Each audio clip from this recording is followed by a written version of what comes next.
Well, hello, folks. I hope you have had a great weekend. It's a pleasure to be back with you. It's a pleasure for us to be back in Mississippi to some sense of normalcy after a very strange month, both on the internet and off, of course, with my dad going through major health issues. Thank you so much for the good vibes, thoughts, prayers, all those things meant a lot. And you constantly checked in with me, and I appreciate that so much. So with coming back, of course, means coming back into work as well. So it's going to be a little bit before I can put out a full new video. But what I wanted to do with this video is something a little bit different and something that's been requested for a while. So to start off the video, there's going to be 15 to 20 minutes of new material. And then the rest of it is going to be kind of best of requests. I was going to fit in some songs, but I think I may do a video in and of itself or a playlist where all the music goes back up, including some of those that have been requested, some of the newer songs of late. So the music will come at a different time, but I've also had people request some of these best of or compilation videos that they, for instance, could go to sleep to. So that is the purpose of this video. If you just want to hear new stuff, stay for the first 20 minutes or so.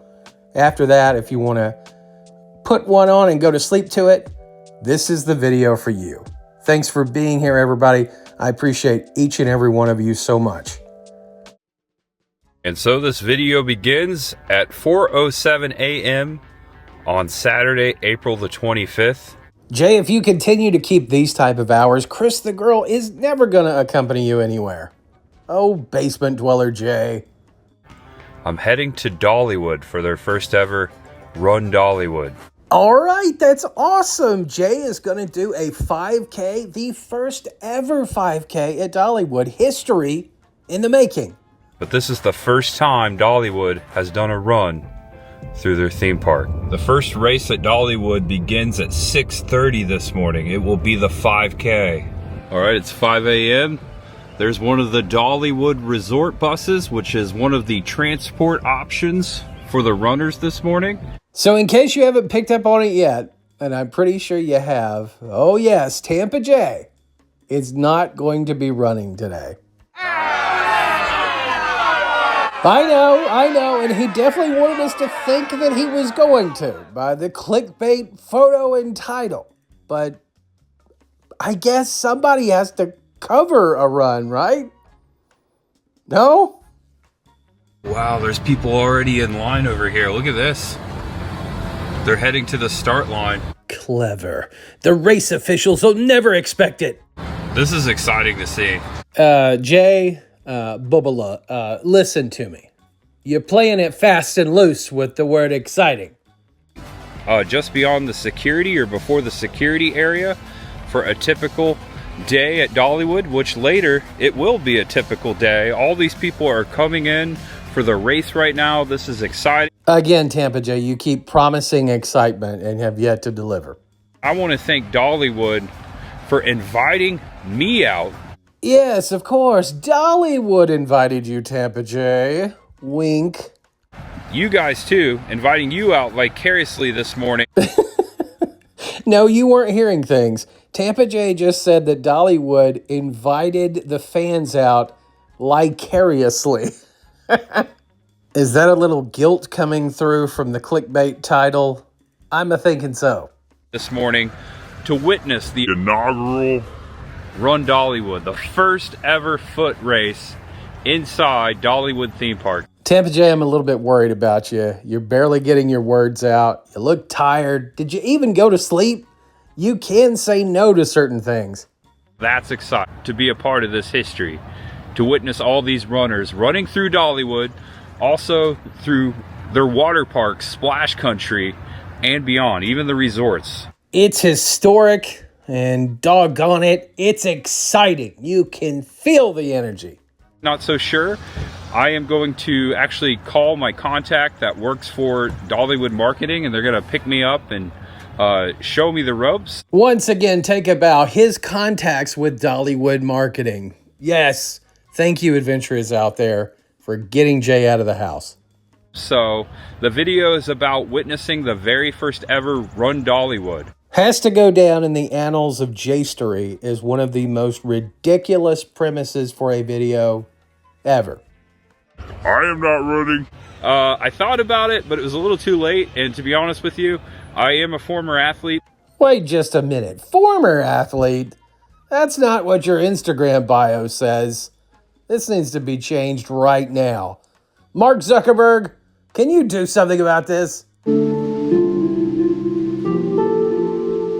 But it's been years and I haven't ran a lot. So maybe sometime in the future, when I have a little more time to prep, I will run a race at Dollywood, so much ahead. Jay is realizing that the more he says, the more he's tying himself to a potential race. So he tries to push that further and further out. But hey, he has some cred. He's run races before. So maybe someday. But anywho, I'm going to meet up with my contacts here at Dollywood and we're going to get started. And we're going to head down to the start line. There are so many people down there. Oh, the excitement is palpable. We can feel it. Jay says he is in the park at hours no one has ever been here before, except for all the people that are currently here and have been here at this time before. Here we go, first group. Amazing. Here we go. This is great. We're living vicariously through Jay, who is living vicariously through all of you. You're all heroes.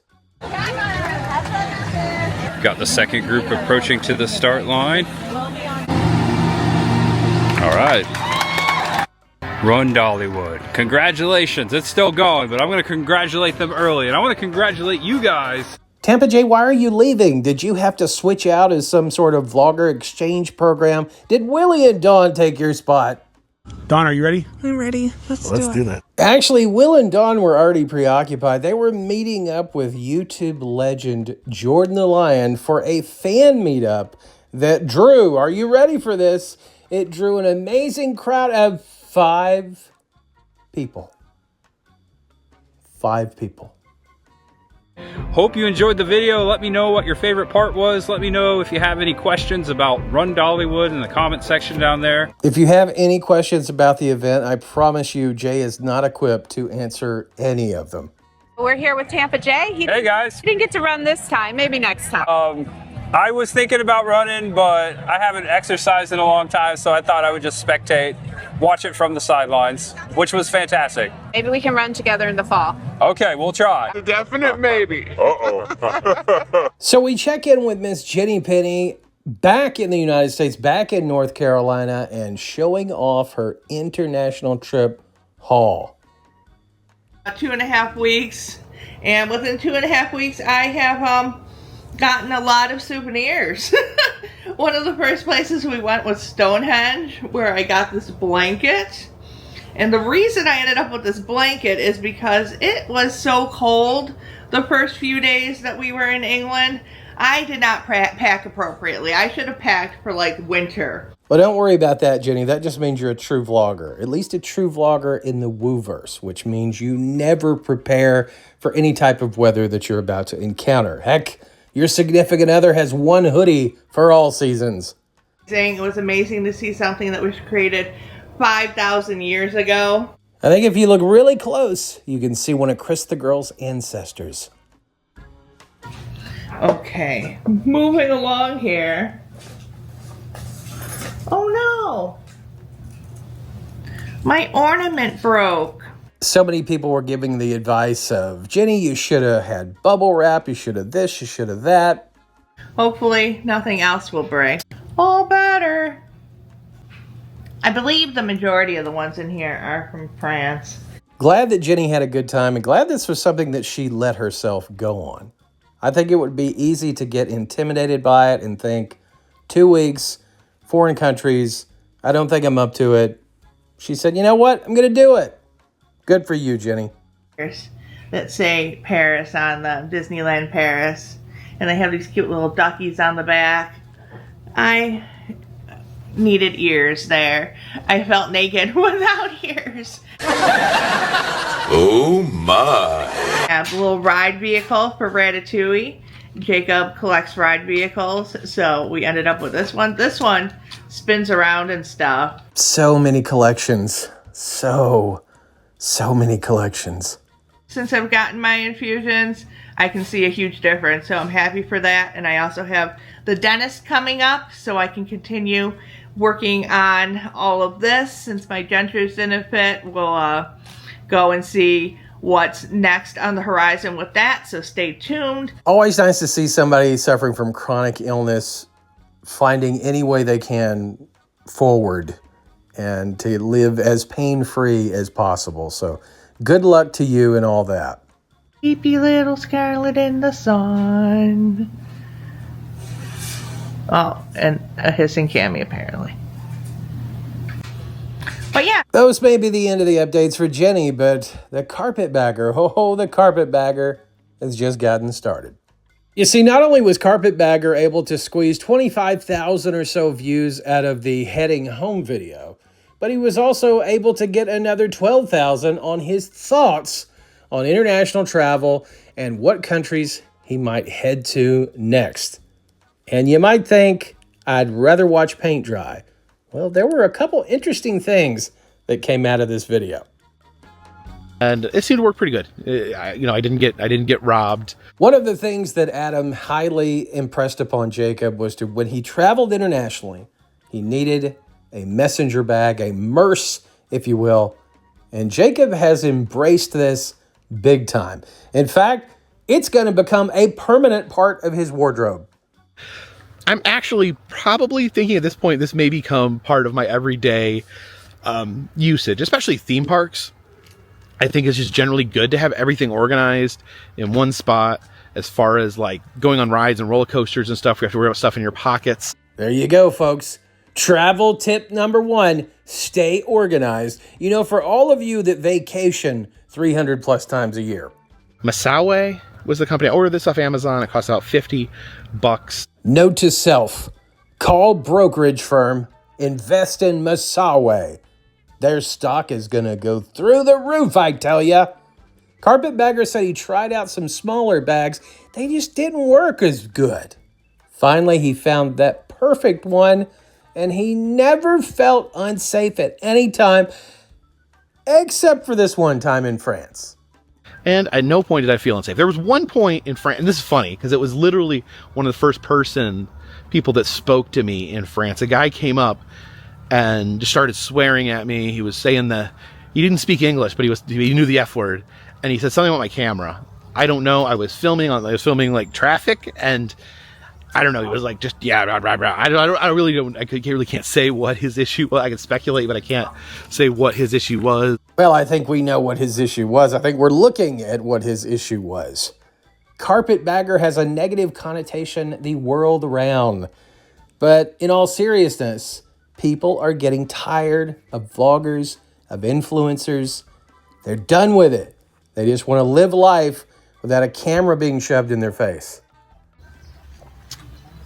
And for the most part, people were really, it's like any major city. People just tend to ignore you. I do find like in the UK, people were very friendly and helpful. Carpetbagger said, however, the French, he's not saying they weren't friendly. They just were a little bit more standoffish in his opinion, but a lot of them were friendly as well.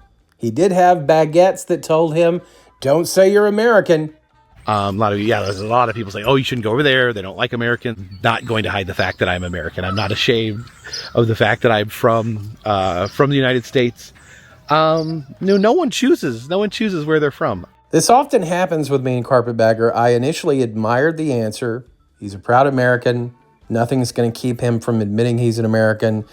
And then he quickly gave up on that point. But nobody can choose where they're born. Okay, where are we going with this? I don't agree with things that the U.S. government does. I don't agree with a lot of the things the U.S. government does, but I'm not responsible for that. I vote, and I'm accountable for what I vote for. But so funny when left to ramble and rant, be it a walk and talk or be it, of course, a live stream when he really lets what remaining hairs he has down. He will always, without fail, tell you way more than is necessary for this supposedly happy-go-lucky travel channel. So listen, world, Carpetbagger is not responsible for anything that you don't like about the United States.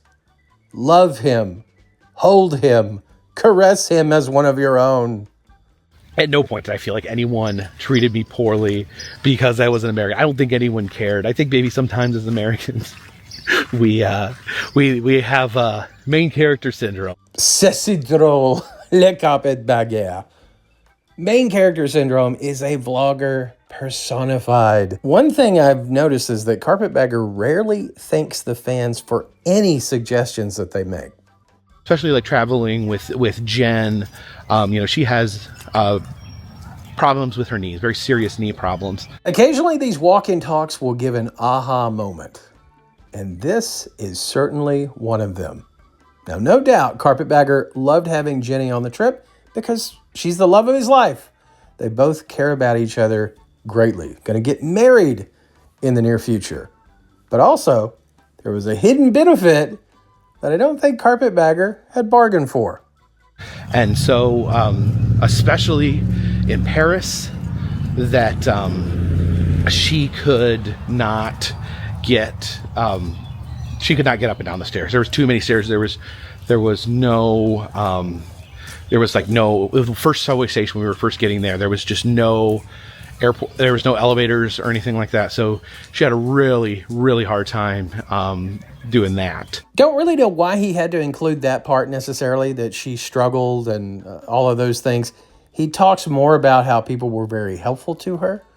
I feel like you could have left this part out, but maybe he's just trying to paint the complete picture. But one thing I really wanted to say is very different is in especially France, they handle disabilities. They're so accommodating to people with disabilities. Someone just grabbed Jen. What? Not again? Was it that Moulin Rouge guy? You gotta keep a better eye on your fiance, Carpetbagger. I'm just joshing. He's talking about that staff were accommodating for her wherever they went. And was like, hey, you can come over here to the side. They saw she was walking with a cane. And they just sent us in, like literally right up to like the Mona Lisa. There's literally 300 people fighting each other to get a good cell phone photo of it. And they just walked us up right in front. Now, don't get me wrong. Carpetbagger does indeed say, hey, don't fake anything. Don't fake any disability. But I do not think Jacob had thought about this. Jen, not only is she great to have for all the reasons we already said, but now she can get him in to all the perfect shots. Can you say we'll be traveling to every international country? And as her health allows, maybe even more things in the States. Good for you, Jen. And Carpetbagger, you didn't realize how good you got it. Now, of course, the thing I was the most afraid about with traveling was the language barrier. And because he was afraid of that, he did absolutely nothing to prepare for it. I wanted to briefly touch on, no, not Cris the Girl, but Grimm Live Collective. They got some new ink, and I also wanted to examine a little bit how much has their channel been hit by those recent revelations. Now, I've not covered Grimm Life Collective very much in the past because they do such good work. Well-researched, well-shot videos, horror, history, movie memorabilia, filming locations, a collection of a lot of different things. But recently in their lives, major change has come and into the marriage, a personal transition from Michael to Emily, and fans obviously have sounded off in all different directions. Now, of course, thus far, the effect on the channel has been minor. Going forward, that will remain to be seen. As Jennifer does more content on her own, or even splits off completely into another channel, I think it'll change the trajectory quite a bit. As of now, for the most part, people are taking a wait and see approach. And that's how most of your subscribers will do, especially those that you've had for the long haul. Now, when you become just something completely different than what they enjoyed, then they may have to cut and run. All right, I will give you one Cris the Girl update. Now, seemingly no 9 to 5, the world is her oyster. It's the year of Cris, but apparently things are still bothering her. But she's saying, you know what? Not today. It's not getting me down. Good for you, Cris. You go, girl. Our first blast from the past video is going to be from a channel that I rarely cover. The Tim Tracker. Tim and Jen Tracker. This is from all the way back in 2020. You see, they had gotten into a bit of a pickle. They were being accused of being racist. And they had some very problematic videos that they were having to come out and apologize for. This is a video I get asked about often, and for the first time in many years, it's available for you to listen to. I have been on YouTube for nearly 3 years. It'll be 3 years, July the 14th. And in that entire time, you can always remember those channels that you first started out watching. And one of those, who I still follow to this day, is the Trackers, Tim and Jen. And most recently, Jackson as well. One of the things that helped their meteoric rise in the lifestyle and theme park vlogger community, mainly Disney, was the fact that they were both so real, so genuine. You could tell these were people that did not seem artificial. They were extremely likable, and brands took notice. Today we got some very exciting news with the proposed opening dates of both SeaWorld and Walt Disney World. As their channel has grown, the Trackers have enjoyed a good relationship with sponsors such as Disney, allowing them to go to certain events for free, to go to events early, to have access for information that the general public may not have yet. They became a trusted partner for people as they planned their Disney vacation. For most YouTubers to truly be successful, they have to find a way to connect with their audience, to get them to come along on the journey with you, to comment, to care. And for most people, that is showing a little bit about your life. And for the Trackers, that was no exception. They showed us life before a child, with a child, how they met, how they live. And they've done it for the past 10 years. And at this point, you could see the Trackers as ambassadors of Orlando or Disney for sure. And their reach doesn't only extend to their website or to their YouTube. They have a very successful Instagram account with more than 245,000 followers. They have a secondary YouTube channel called Jen Does It, which focuses more on Jen's lifestyle, makeup routines, lots of different tips and tricks. And you've probably been waiting for this but to whom much is given, much is expected. And with internet celebrity, the more you have of it, the more you'll find yourself under the magnifying glass. Information has come out about the Trackers in recent days. In fact, information about prior videos that is not new information. And actually, a parody channel called Florida Resident Edits has made fun of lots of different theme parks and vloggers, but has increasingly made the Trackers more of the central theme of their channel. They pointed out months ago, actually, 2 videos that were pretty suspect from the Trackers' past. So Florida Resident Edits took clips from 2 different videos, the first of which was a themed party that the Trackers went to, which featured a urban theme. And you had both Tim and Jen dressed for the evening. So this video, as of right now, does not exist on the Florida Resident Edit channel or in its full capacity on the Trackers YouTube channel. And we're not going to necessarily debate the level to which one would consider this video racist, but the Trackers themselves say that it was insensitive and they are embarrassed by it. The other video in question, which is still up on Florida Resident Edits at the time that I made this video, but is down on the Trackers page, is one in which Tim goes to a gay bar, and upon coming back with flowers, Jen asks the question, is gay contagious? And we'll get into her meaning behind this, at least from her, in a little bit. So as I said, these videos, not only have they been around for nearly 10 years on the Trackers page, but they have been pointed out as being problematic on the Florida Resident Edits page for more than 2 months. This is a fairly small channel, and so it didn't even really create a ripple in terms of the theme park vlogging community. That was until Twitter. On June the 1st, Sean Roselle, fellow theme park vlogger on YouTube and a friend of my channel for a long time, decided to have a discussion about these videos with Tim via Twitter. And his point was, even though these are older videos, and obviously the trackers have grown as any of us have in a decade's time, it is still important to call it out because it has a sense of normalizing racism. To this point, Tim Tracker completely agreed with Sean.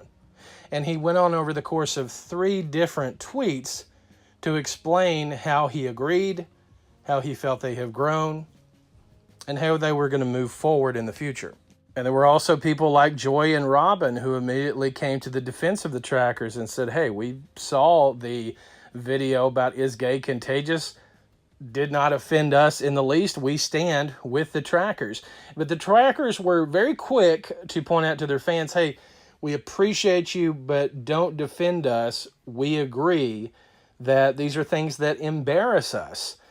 More and more fans started to weigh in, especially being upset that this was only coming on Twitter.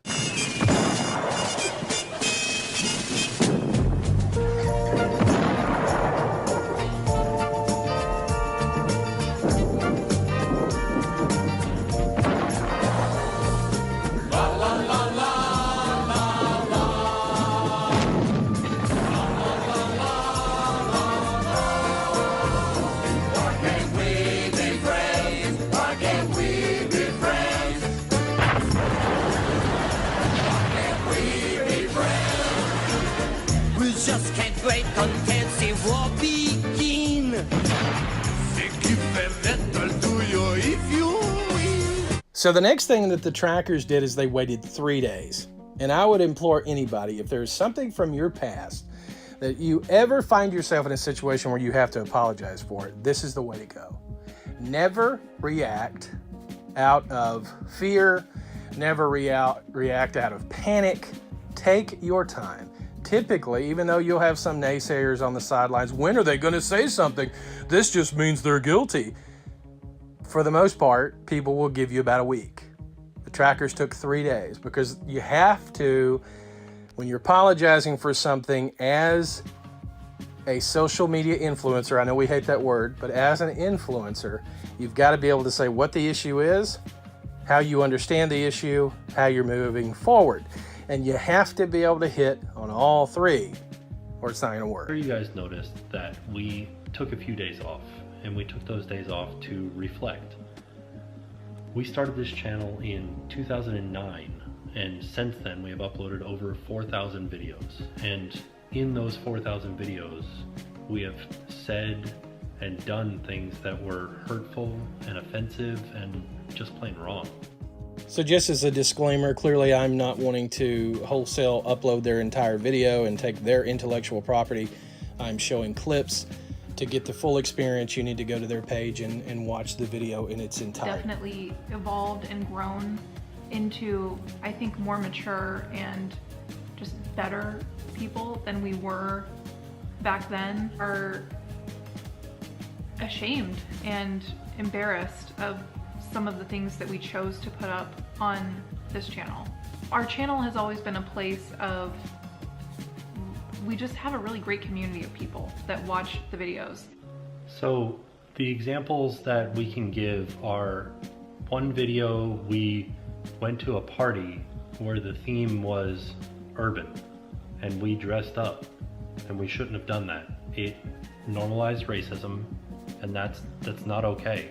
What we did was not okay. Another example is I went to a birthday party at a gay bar, and I brought home some cake and some flowers from that birthday party, and when I showed Jen the flowers, she smelled them and said, "Is gay contagious?" And in that video specifically, it's hard to tell with context. Context does matter in this situation, but I was making fun of people who would say something so stupid as, "Is gay contagious?" I just shouldn't have said those things. It's not funny.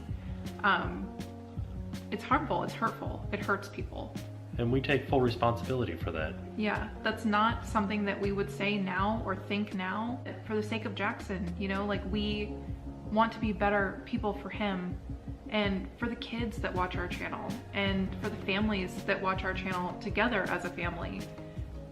We definitely want to be better people for you guys as much as ourselves and our family. The people that, you know, that are holding us accountable. That's definitely something that needs to happen right now, especially. Right. If you see something that you find that you don't like, say something. Let people know that it hurts you. So because these videos are older, they didn't generate a lot of ad revenue. It turned out to be about $100 across them. We are going to make sure that every penny of that goes to these organizations, but then we are also going to give more than that. And so another thing I just wanted to mention in this video as well is that we've seen some of you guys have been defending us on different social media platforms. And I just want to say that I know that your intention, I know that you mean well, I know that your intentions are good, but please don't, because we don't, the things that we did are indefensible. We shouldn't have done those things, and they don't deserve to be defended. It's not something that should be excused in any way. And so we take full responsibility for our actions and for the things that we said and we did. So the video actually goes on for several more minutes, and it's that third part, that final part. What are you going to do going forward? How are you going to use your platform, your voice for change? I was very impressed with what they came up with. You already heard in the clips that they were going to donate the ad revenue, but they're going to donate additional monies on top of that. And how they can best use their platform, their voice, on their social media pages, on their website, on their videos. They're going to start highlighting charities and organizations that benefit LGBTQ, that benefit minorities. They're going to ensure that people watching their content know their stance on these organizations. And I think that's about as much as you could possibly hope in this type of a situation. So again, I encourage you to watch the entire video. I took spliced pieces just to give you a sense of how this had impacted them. But over the course of 3 days, they put together a solid plan to show how this had impacted them and to show how going forward they would not make this mistake again, and that they would become partners and allies with these organizations that not only others have told them that they've slighted, but they feel themselves that they've slighted. It seemed honest, it seemed genuine, and it's a masterclass in how you should react to things from your past that you no longer agree with. In the days leading up to this video being put out by the trackers, their fans were getting restless, wanting to see what the next thing was going to be from them, and they started taking out their frustration on Florida Resident Edits, the channel that had pointed out these problematic videos a couple months ago. Now again, Florida Resident Edits had not started the Twitter conversation with Tim, but they were getting all the ire from the tracker fans. And Florida Resident Edit, to their credit, said, we don't want to see them canceled. That was not the intention. We were clearly pointing out some of these problematic videos that they had in their past. And they also went to point out that videos were starting to be deleted, which to me makes sense. I would encourage anybody that has any sort of social media presence, you have to go through, and things may potentially always be problematic. They may potentially always be something that you look back and think, ooh, that has not aged well. I am not there. I don't agree with that. Especially you see rant channels do that all the time. They go back and look at rants and they just don't feel that way anymore. Hello, present day Aaron back with you. It's interesting to listen to that. That was during the height of peak cancel culture.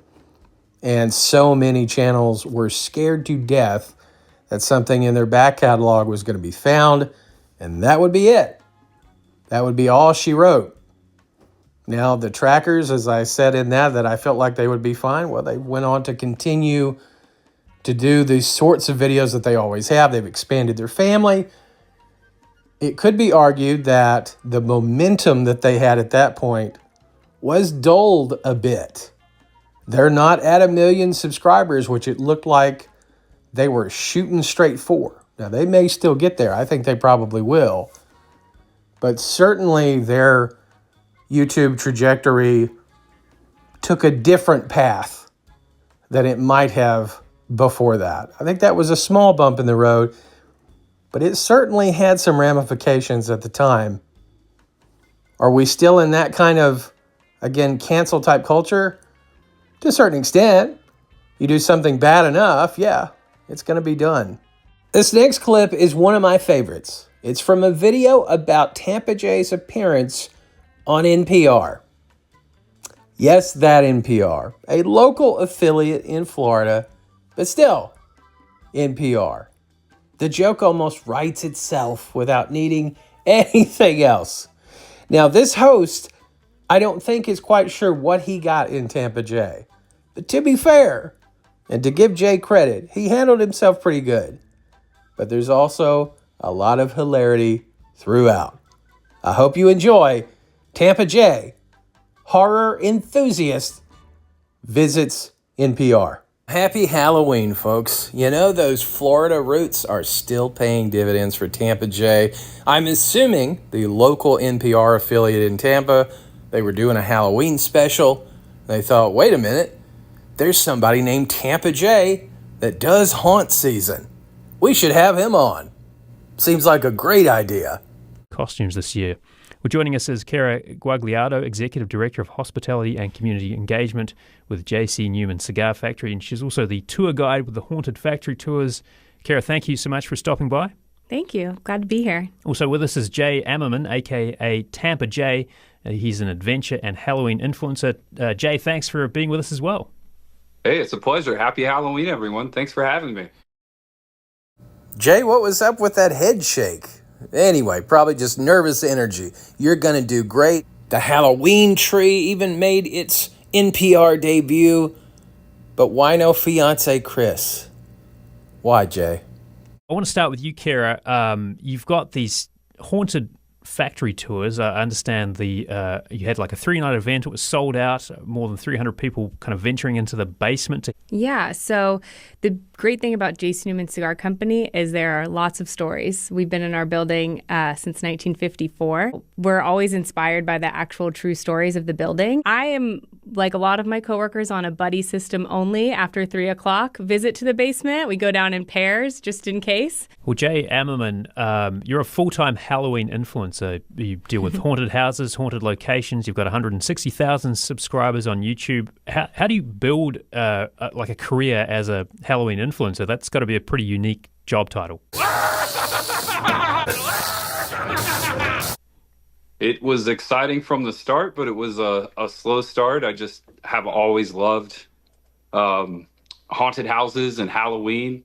Well, Jay, that's all well and good, but I do hope you're going to say your number one inspiration was Queen Halloween herself, your forever fiance, Cris The Girl. I mean, she deserves all the credit. In fact, she has to put up with you being gone for long stretches of time. So, well, I'm sure it matters to Cris The Girl quite a bit. It doesn't really bother me. I'm just happy to have the peace. Uh-oh. Have we lost Jay? Okay, fog tunnel. Can't see anything. Are you still with us? Oh my gosh. Oh! Something's moving! I don't know what it is! Oh! It's bodies coming out! We'll try and get Jay back on. Okay, Cara, let me come back to you for a moment. Just a little. The haunted basement experience was very much a Halloween crowd, which was fun for us to see. Kind of some new faces and people who, like our Halloween influencer, who just really love the holiday and want to do all of the experiences around that time of year. Yeah, well, he just vanished. There's something spooky happening with our technology here, but we're hoping he can make Maybe he went down to our basement. a reappearance. Tell real stories of Ybor and Tampa. Oh, man. And we made it out. Is that better? Yeah. All right, so I think we've got Jay Ammerman, a.k.a. Tampa Jay, back on. Jay, are you with us? No? Do we have Jay? Jay, for Pete's sake, you were finally going mainstream. You were going to excite Chris's parents. Come on. You got to get this interview back on track. Sounds like I'm here. You're Sorry here. about that. That's all right. You're right back when now. you put me on the hot mic, I lost signal. So that's all good. We got you now. So tell me more about sort of what you do. Like, what's the you've obviously in the course of your work as a Halloween influencer, you must have visited some pretty creepy places. Is there like a list of the scariest? Is there something in the Tampa Bay region that you think that's somewhere I would not want to go by myself? Now, I want to give kudos to Jay. He held his own pretty good, and this was smart. When the interviewer asked him about Tampa Bay specifically, because again, that's the only reason Tampa Jay is on this show, he pivoted to the fact that he goes everywhere. That's good. You want to remind people of that. Oh, yes, absolutely. I visit all over the United States, and also, of course, you've got Busch Gardens Hallow Scream. I've been going there since high school, and it's part of the reason why I do what I do. I mean, speaking of that, Jay, what is it that you actually do? I've walked through a few haunted houses that are absolutely terrifying. Pemberton Haunted Acres, which is a brand new attraction in Plant City. They were a backyard haunt a couple years ago. But what is it do you think that makes you and other folks kind of want to seek out the thrill or the scare? Well, I ask myself all the time, why do I like to get scared? Now, when Jay asks himself a question, and I do believe that he does, is he talking to the adventure enthusiast side of himself or the haunt enthusiast side of himself? And does he know the difference? And I realize a lot of times when I get scared, I'm laughing. And I think humor and horror and just Halloween, getting scared, I think those just kind of like tickle the same bone. Good thing to feel. Yeah. I want to point out too, I think if folks are watching on YouTube, they'll see there's a tree. It looks like a Christmas tree behind you, but it's kind of a Halloween Christmas tree. Do you do that every year? All right, Jay, this is your moment. This is what Cris prepared you for. Mention her channel. Mention that she's your fiance. Do it. So I have to give credit. This is my amazing fiance's work, Cris The Girl, who also has a YouTube channel, and she specializes in Halloween decor. I don't know. Does just being a purchaser make you an expert? Maybe it does. I also wonder what they thought of him saying Cris The Girl. And Halloween shopping, and she designed all this behind me. So yeah, we're big into Halloween in this household. Yeah. Yeah. What do you do in the off season then? Because this is obviously your high season, right? So how do you spend the summer? I'll have you know, sir, Jay has got quite the impressive handicap on these Scooby-Doo themed miniature golf courses of the world. Tonight I will be walking through my 27th haunted attraction for this season, and typically what I do is I'm also into roadside attractions. Haunted Factory Tours. Kara, thank you so much. Thank you. And also with us is Jay Ammerman, aka Tampa Jay, Venture and Halloween Influencer. Jay, thank you so much as well. Thank you.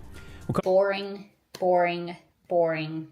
Oh, come on, Cris. It wasn't that bad. In fact, I think Jay did a pretty good job. He hit all the points he wanted to. He even snuck in, it's haunt season time, all that kind of stuff. Of course, I didn't show his entire interview, but most of it here. If you want to see the full thing, I'll include the link in the description. Thanks so much, everybody. Happy Halloween.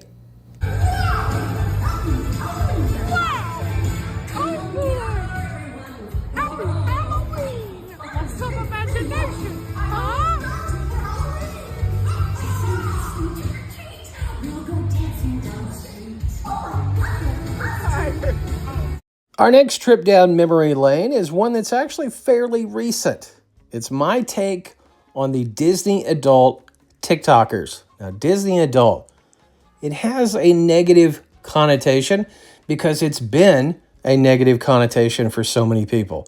There is nothing wrong with loving Disney, but there is something wrong with being a Disney grifter. Be your authentic self. Don't try to pull one over on your audience. It's really easy to just go do your thing, and maybe you're successful, maybe you're not. But if you're up to some shenanigans, well, it might get called out. Hi, folks. We're back. Copyright disclaimer. Under Section 107 of the Copyright Act of 1976, allowance is made for the fair use for purposes such as criticism, comment, news reporting, teaching, scholarship, education, and research. Fair use is a use permitted by copyright statute that might otherwise be infringing. Walt Disney. The man who has influenced many a person, many a vlogger. Could he have ever believed that his empire would grow to what it is today? The driver of that corporate greed and the purchaser of nostalgia bait has to be the Disney adult. Often misunderstood, shunned, and mocked by John Q. Public, but they are much beloved by Disney itself, and understandably so. They're just children who have grown up after all. Well, the adults have the money, the children don't have any money. But being a regular fixture at Disney is very expensive. And some Disney adults have been able to realize they can monetize their experience, bring that experience to the viewer. But for every Tim Tracker, every paging Mr. Morrow, even every Kyle Paulo, there's dozens of Disney vloggers, or should I say Disney grifters, that you might not have heard of. And that's the purpose of our video today, to highlight 3 Disney adults, Disney TikTokers, to be more specific. Now, the first creator that we're going to highlight today goes by the name of Ethan's Adventures. Now, what all 3 that we'll talk about today also have in common, they all have a YouTube presence, but barely. They're more known for TikTok. Now, Ethan is one of those who falls in the category of he could be 25, he could be 50. You never can really tell by his appearance. And he also comes rocking the Crocs. Now, he is mainly a Disney live streamer, simply walking through the parks and showing you every single moment of that. That is one of the main reasons it doesn't translate well to YouTube, because they're not really creating content or packaging content into a video. It's just this. I'll pin it in a sec. Hey, thank you, Rice. Thank you, Bree. Appreciate you. I'll pin it in a sec. We're heading over to Pirates. Rice, thank you. Heading to Pirates of the Caribbean. Do do do do do. Isn't this great? Could you just see yourself watching this for hours on end? No? Yeah, me neither. What is this? Now, Ethan's origin story starts off very similar to people that we've heard before. His love of Disney, wanted to share that with the world, and also, unfortunately, his mother passed away, and he did it as a way to cope and keep her memory alive. A way for me to spread Disney love, and most importantly, to keep my mom's memory alive. I miss my mom every single day, but every single day I step inside of a Disney theme park, I just get the overwhelming aura, spirit of my mom. It comes back to life. I started this page making small little cute videos of characters. Then I went to live streaming, and now I do content creation, doing vlogs and everything.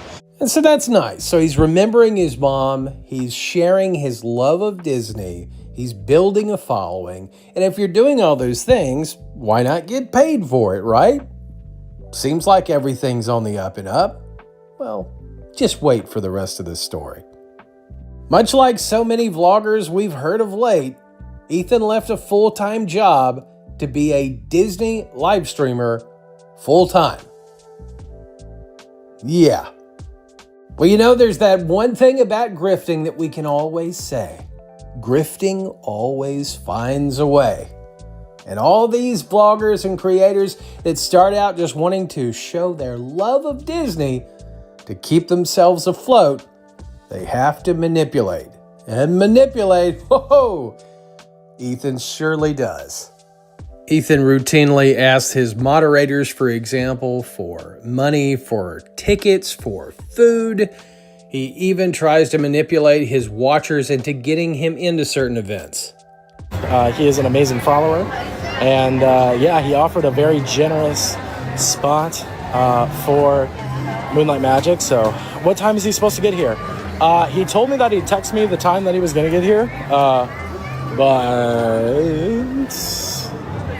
I haven't heard from him in a little bit. So hopefully, fingers crossed, that we will we'll figure it out. Are you at Disneyland? No, I'm at Disney World. Hey Kai, how are you? Thank you. Ethan even finds a way to one-up the Carpetbagger by making his fans pay extra to watch him eat. Okay.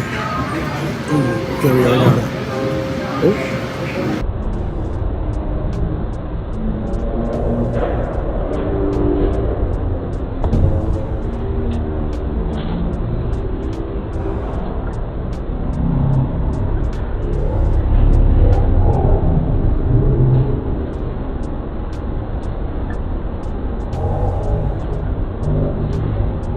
And what's even wilder about TikTok versus YouTube is I think you see in real time this feeder subculture that exists.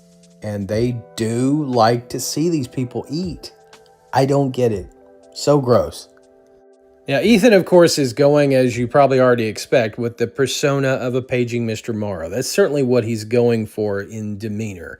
But his dry begging, his after dark streams that we'll talk about here in just a little bit, and his inability to get himself out of trouble most times separates himself from becoming more mainstream. But that'll be for just a, what's it called? A 12-hour period, which I mean, I think is good. And then Toys for Tots we're going to do in December. What charity? We're going to do Matthew Hill. It's for men's prostate cancer. Yeah, it's started by the Hill family. Okay, yeah, cool. These charities are often brought up, never to be mentioned again, and if you ask about it in subsequent streams, you are, of course, blocked. So we're going to be donating to Make-A-Wish.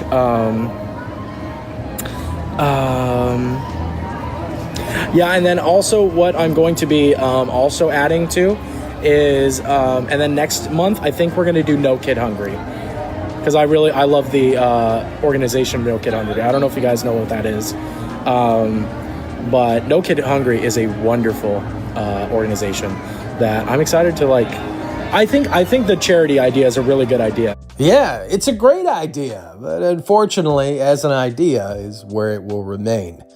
Ethan also has issues with live streaming, doing it on time, sometimes doing it at all, for various reasons. One of the main ones, a lot of times he can't afford an event that he supposedly is going to live stream from. So rather than just be honest with his audience, well, suddenly a live stream just can't happen. But he's decided, you know what? I'm going to tie me being late to charity. Yeah, that'll incentivize me to be on time. Because it'll incentivize me to be not late, but if I am late, it goes to charity, so it's like a win-win, if that makes sense. And maybe a couple days, maybe I'll just be 1 minute late, so we can do a donation. And Ethan's not oblivious to the criticism. He knows he's called a grifter, and, what is a grifter anyway?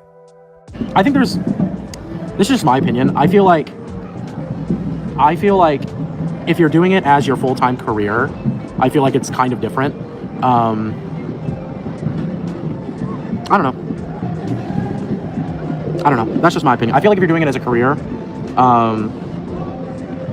I think there's a fine line between grifting and I feel like this is my opinion. I feel like there's a fine line between grifting and pursuing a career.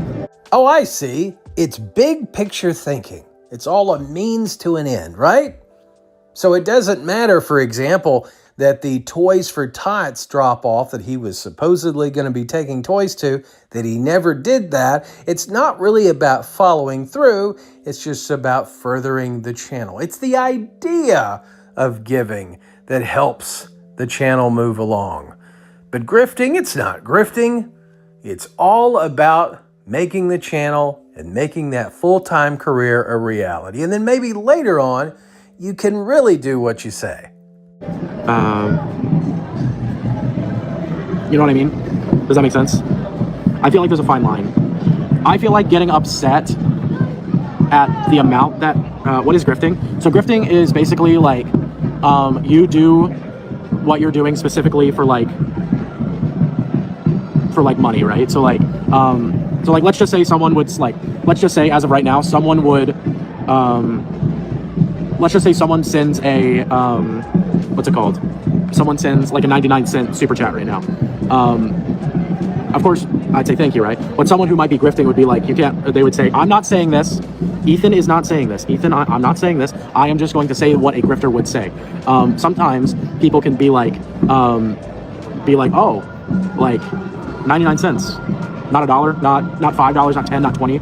I mean, that's not really being a grifter. That's just kind of being an a-hole, I think. What an interesting description of what he thinks a grifter is. It's when someone gives you something, you criticize them for not giving you more. I guess that could be part of it, but it's certainly not the end-all, be-all description. And again, Ethan talks about he's not doing this for the money. He's doing it for the love of the game. It's all about spreading that Disney love to the audience.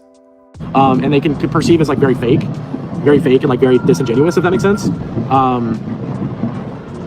You know, does that make sense? Did I explain that well? Hopefully I explained that well.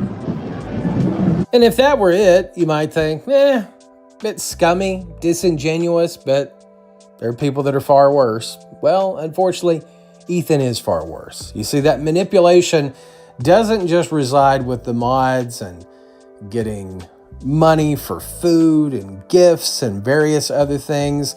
No, Ethan uses lots of pressure tactics on women in particular to get what he wants in many a situation. He infamously went to Disneyland Paris, was drunk often, and this also will be a theme. When he's drunk, apparently, bad things happen, or he tries to excuse it away as that. Thankfully, both fellow content creators and fans have had the strength to come forward and shine a light on what he's been doing. Over the last few days, you've probably seen conversation online about Ethan Morris at Ethan Adventures. I've wrestled with whether to share my own experience, but I don't want silence to look like support, and I want my audience to understand where I stand. From early on, Ethan made me uncomfortable. He often blurred boundaries. Before the 30th anniversary finale trip, he asked if he could share a hotel room with me and 2 other women. Even joking he'd sleep in the bathtub. In the parks, he pressured me into letting him access disability areas while live streaming. He later walked me back to my hotel around midnight. I was grateful to be on live on TikTok because I felt uneasy as a woman alone with a man who wasn't respecting my comfort. Viewers have since even commented afterwards that I looked like I couldn't get away. Before the Disneyland Hotel reopened, he offered me money and insinuated other things if I would give him access to my reservations. That was a breaking point for me. I began distancing myself and soon discovered I wasn't alone. Other women had been manipulated in similar ways. So thankfully, nothing more severe happened to Sam Doyle. She had the good sense to distance herself from Ethan. But to get access to things, to be a mover and shaker, to try and move himself up through the ranks of Disney's streamer, Ethan was willing to do pretty much anything he could, pressure anyone he could to get what he wanted. And he was surprisingly successful in doing that from time to time. And then fans would reach out and they too would see a different side of Ethan. Again, a side that he blamed on alcohol. And this situation is something that many people have talked about. Ethan reaching out and being insistent about wanting nude photos. He talked about being horny in this. When she said, "This is making me uncomfortable," he again said, "Oh, I'm sorry," but doubled down on the horny portion of it, blamed it on him being drunk. And as you can see, there's a lot of despicable behavior, especially coming from somebody in a position of power somewhat, especially when moderators, people who are trying to help his channel, this is a guy that they, in a way, looked up to, wanted to help. And obviously this flies in the face of this goody two-shoes, happy, again, almost a paging Mr. Morrow type persona that he's trying to put out there. And what instead comes out when people trust him is this predatory nature. Now, many stories of manipulation have come out, and the channel CC Suarez on YouTube did a great expose compiling. Her and her researcher did a fantastic job compiling all these stories from individuals, again, who had been moderators, who had been friends of Ethan, and who had been manipulated along the way. Now, these videos, these 2 videos that CC Suarez did, and I believe there's the potential for a third as well, really rocked Ethan to his core. He described it as defamation and evil and filth, and wanted people in his community to stand with him and not believe all this nonsense, according to him, that's being said. So where are we at this point? Well, Ethan's still grifting, still encouraging people to send him birthday gifts, buy him things off of his Amazon wish list, give him every type of super chat, every type of tip. He does whatnot shows. He's even an Uber driver on the side. Anything to keep the dream alive. Now, has Ethan done anything illegal? No, and I don't think anybody's insinuating that. Has he had scummy behavior that should maybe get him deplatformed? Quite possibly. It is very surprising that he still has an audience, but he does. Never underestimate what people will overlook for their creator of choice. I learned that long ago from all the various vloggers that I talk about. It's us having opinions. It's not trying to win the hearts and minds of the audience that watches them. There's some channels that do a good job of that. I think Demonic Abyss does a fine job of kind of winning that battle, winning those arguments. But I kind of gave up on that a long time ago because there are just some weird, wacky people that will follow these people.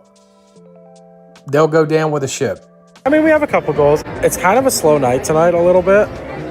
And then I'm thinking if we can hit 135.5, I think that'll be good. And then maybe try to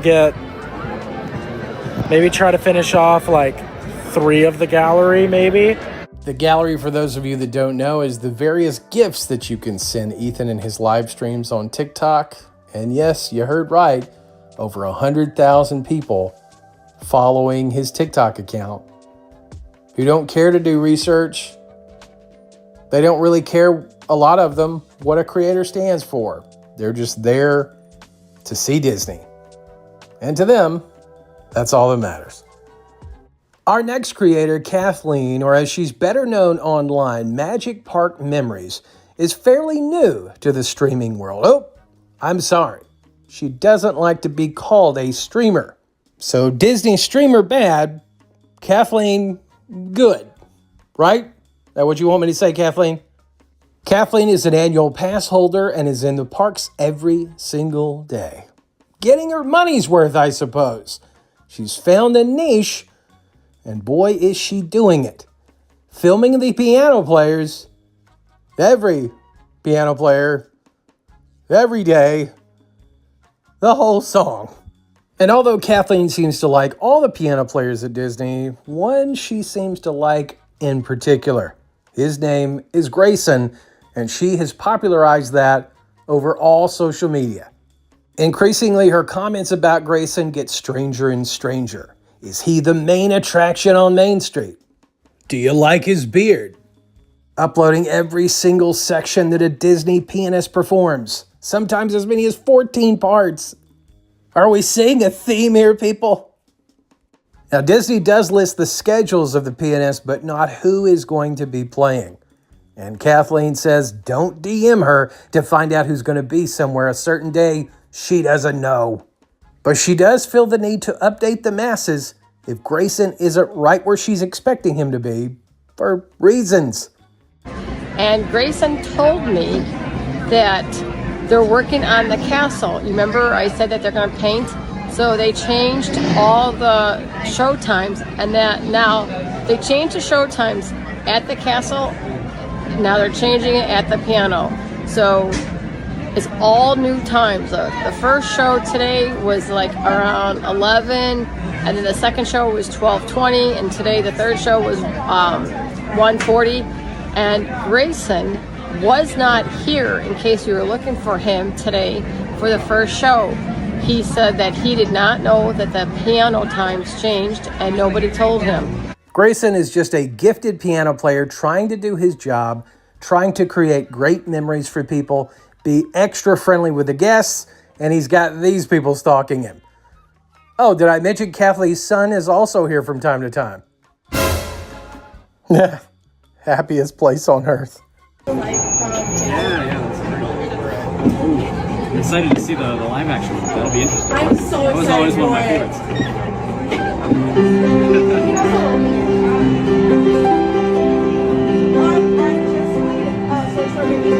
And to be fair, as you can see, Grayson's got quite the long list of female admirers, both age-appropriate, Disney MILF, and Cougar, oh my!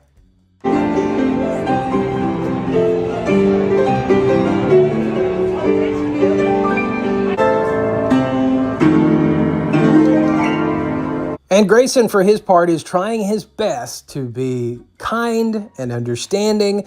And I know they get a lot of great training in terms of the overzealous fans that come to Disney. And let's be real, to come to Disney on a full-time basis requires quite the financial commitment. And Disney doesn't want to lose people like that if they can help it. But push comes to shove, and you're stalking the cast members, you eventually got to go. Hey Grayson, I got you on TikTok right now. Oh, dude. They said hi. Hi, everybody. Okay, I'm with Grayson, and I just want to tell Grayson that everybody appreciates his music. Do they really? Yes, Wow, they do. That means a lot. Yes, they appreciate Oh gosh, there's fireworks going on. Quick thinking Grayson doing everything in his power to get her attention shifted onto something else. That's a great tactic. And even though Grayson is by far their favorite, well, he's not the only one. They make it a point to get a photo with every cast member possible. 76 photos! And don't get it twisted. On January the 29th at the Grand Floridian, cast member Jeremy said very emphatically that Kathleen was his friend. Don't just take her word for it. I'm sure it was heard by all the voices in her head. So you may be saying, well, Aaron, I get it. It's creepy, it's cringy, but is there anything inherently wrong with this? There obviously are people that like to see this content. Well, the issue is, you know there had to be another shoe to drop. When she's doing a live stream, when she's doing a stream that happens to be live, she will solicit donations to get song requests. Now, the cast member cannot take a tip. So when asked about this, hey, where's this money going? Well, of course, it's going in her pocket. But she assures the audience she will give them something. She'll make them cookies, by God.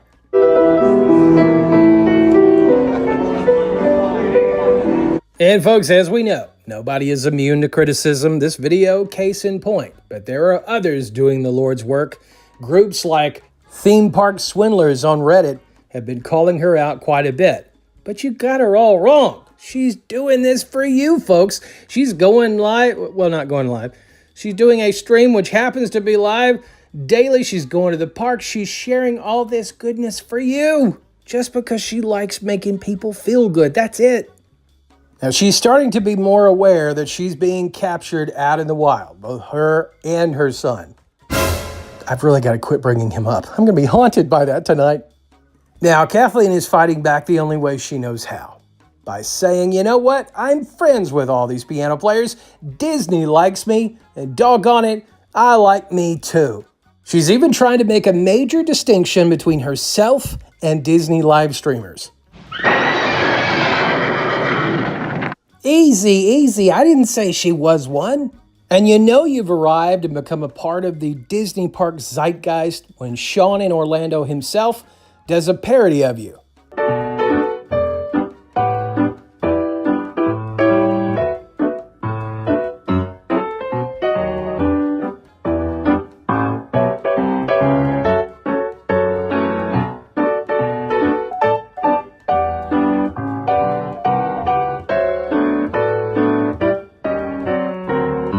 And again, there are people that like the content that she's putting out. She has made her own lane and has to be given credit for that.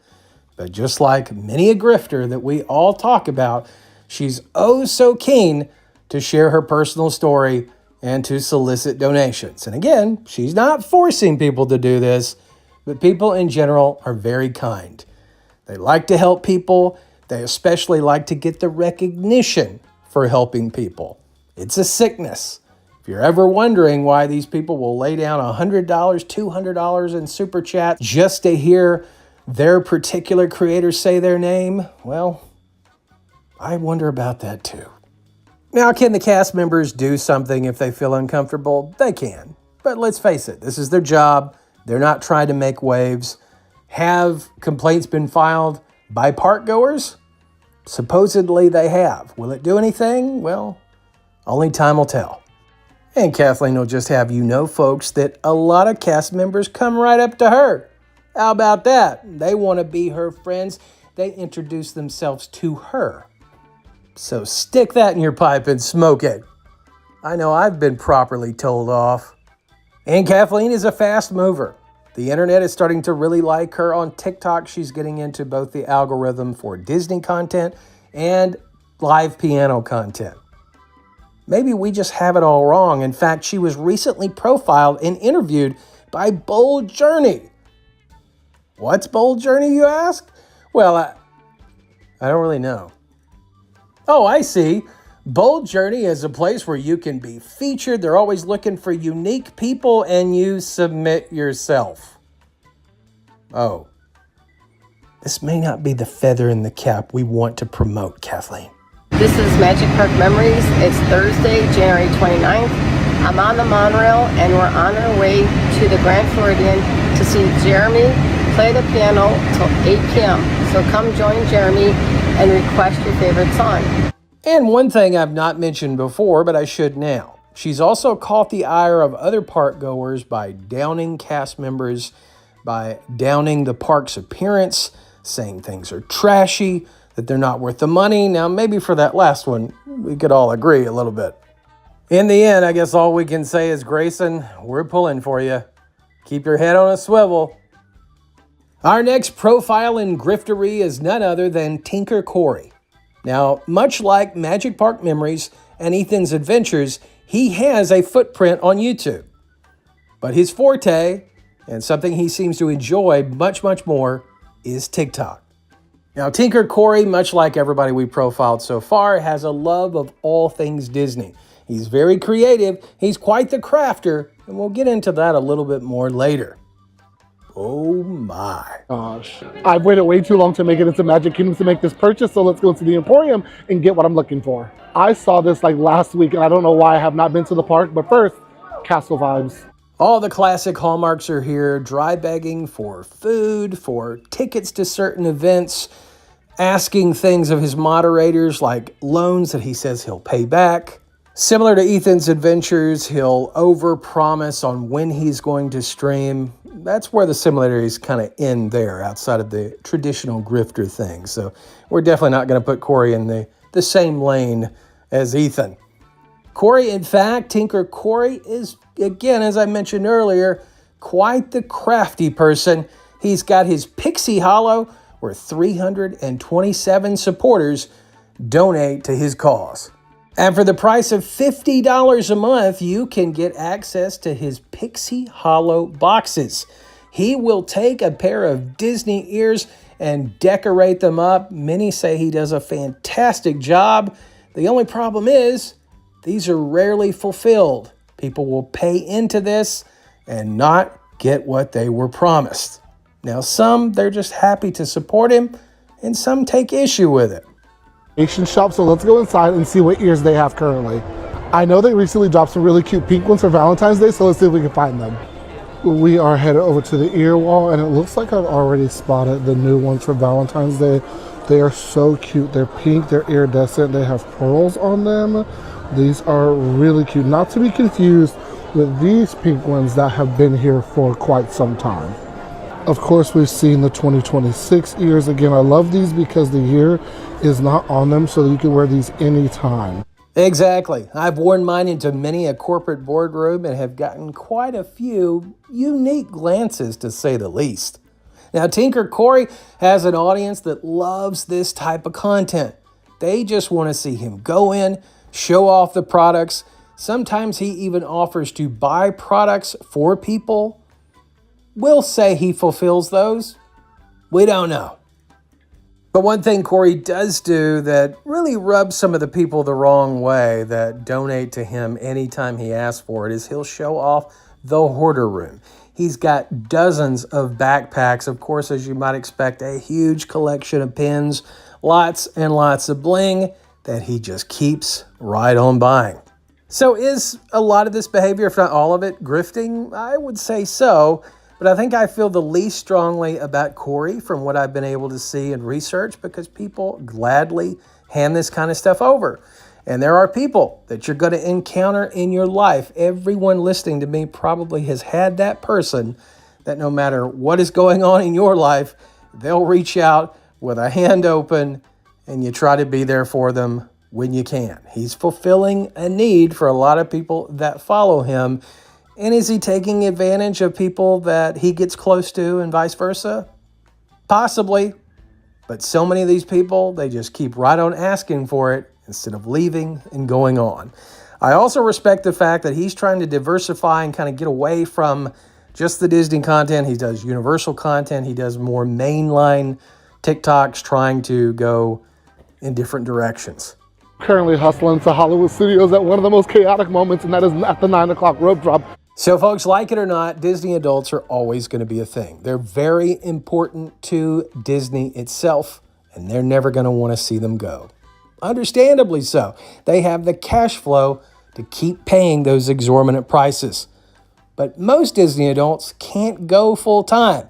So they need these live streamers, streamers that happen to go live, to continue to pump out that content 24/7.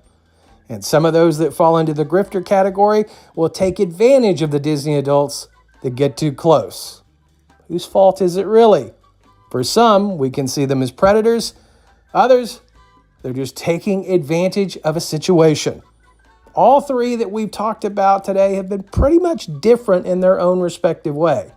Some very outrageous, some creepy, and some taking advantage because they can. No smoking, drinking, cursing, chewing gum, and never appear in public in partial clown. Wise words. If you're gonna grift, I guess grift all the way. And like Ethan Adventures said earlier, it's not grifting.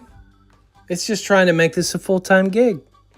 And before I leave you today, we're gonna look at one last clip from the Theme Park Swindlers Reddit.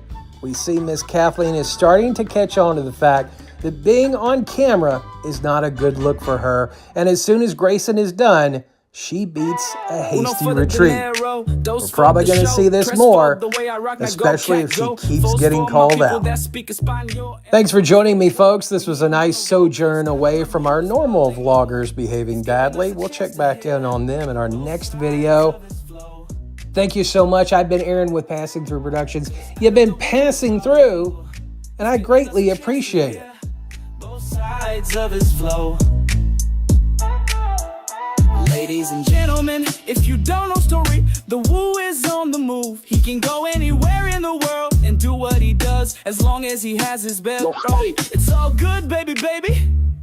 Yeah, Adam the Woo and the Lowe's crew, cause Adam the Woo is bilingual. His He's giving us a chance to hear both sides of his flow. Cause Adam the Woo is bilingual. He's giving us a chance to hear both sides of his flow. Okay, let me get back to the matter at hand. We came here to party Saturday with Miss Fam. Chill out with the questions cause you don't understand. Like who yelled at and where do you come from?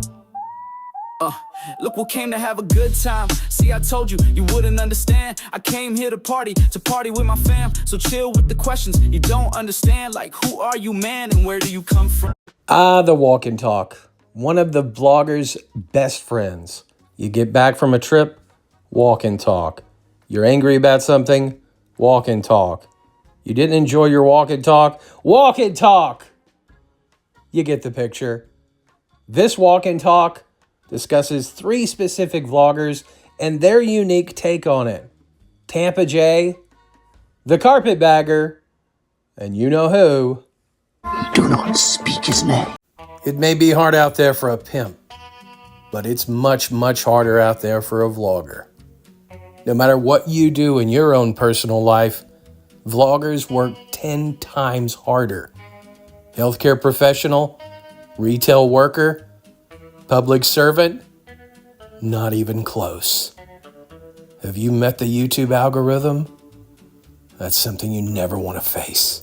A lot of people complain Halloween should not start in September.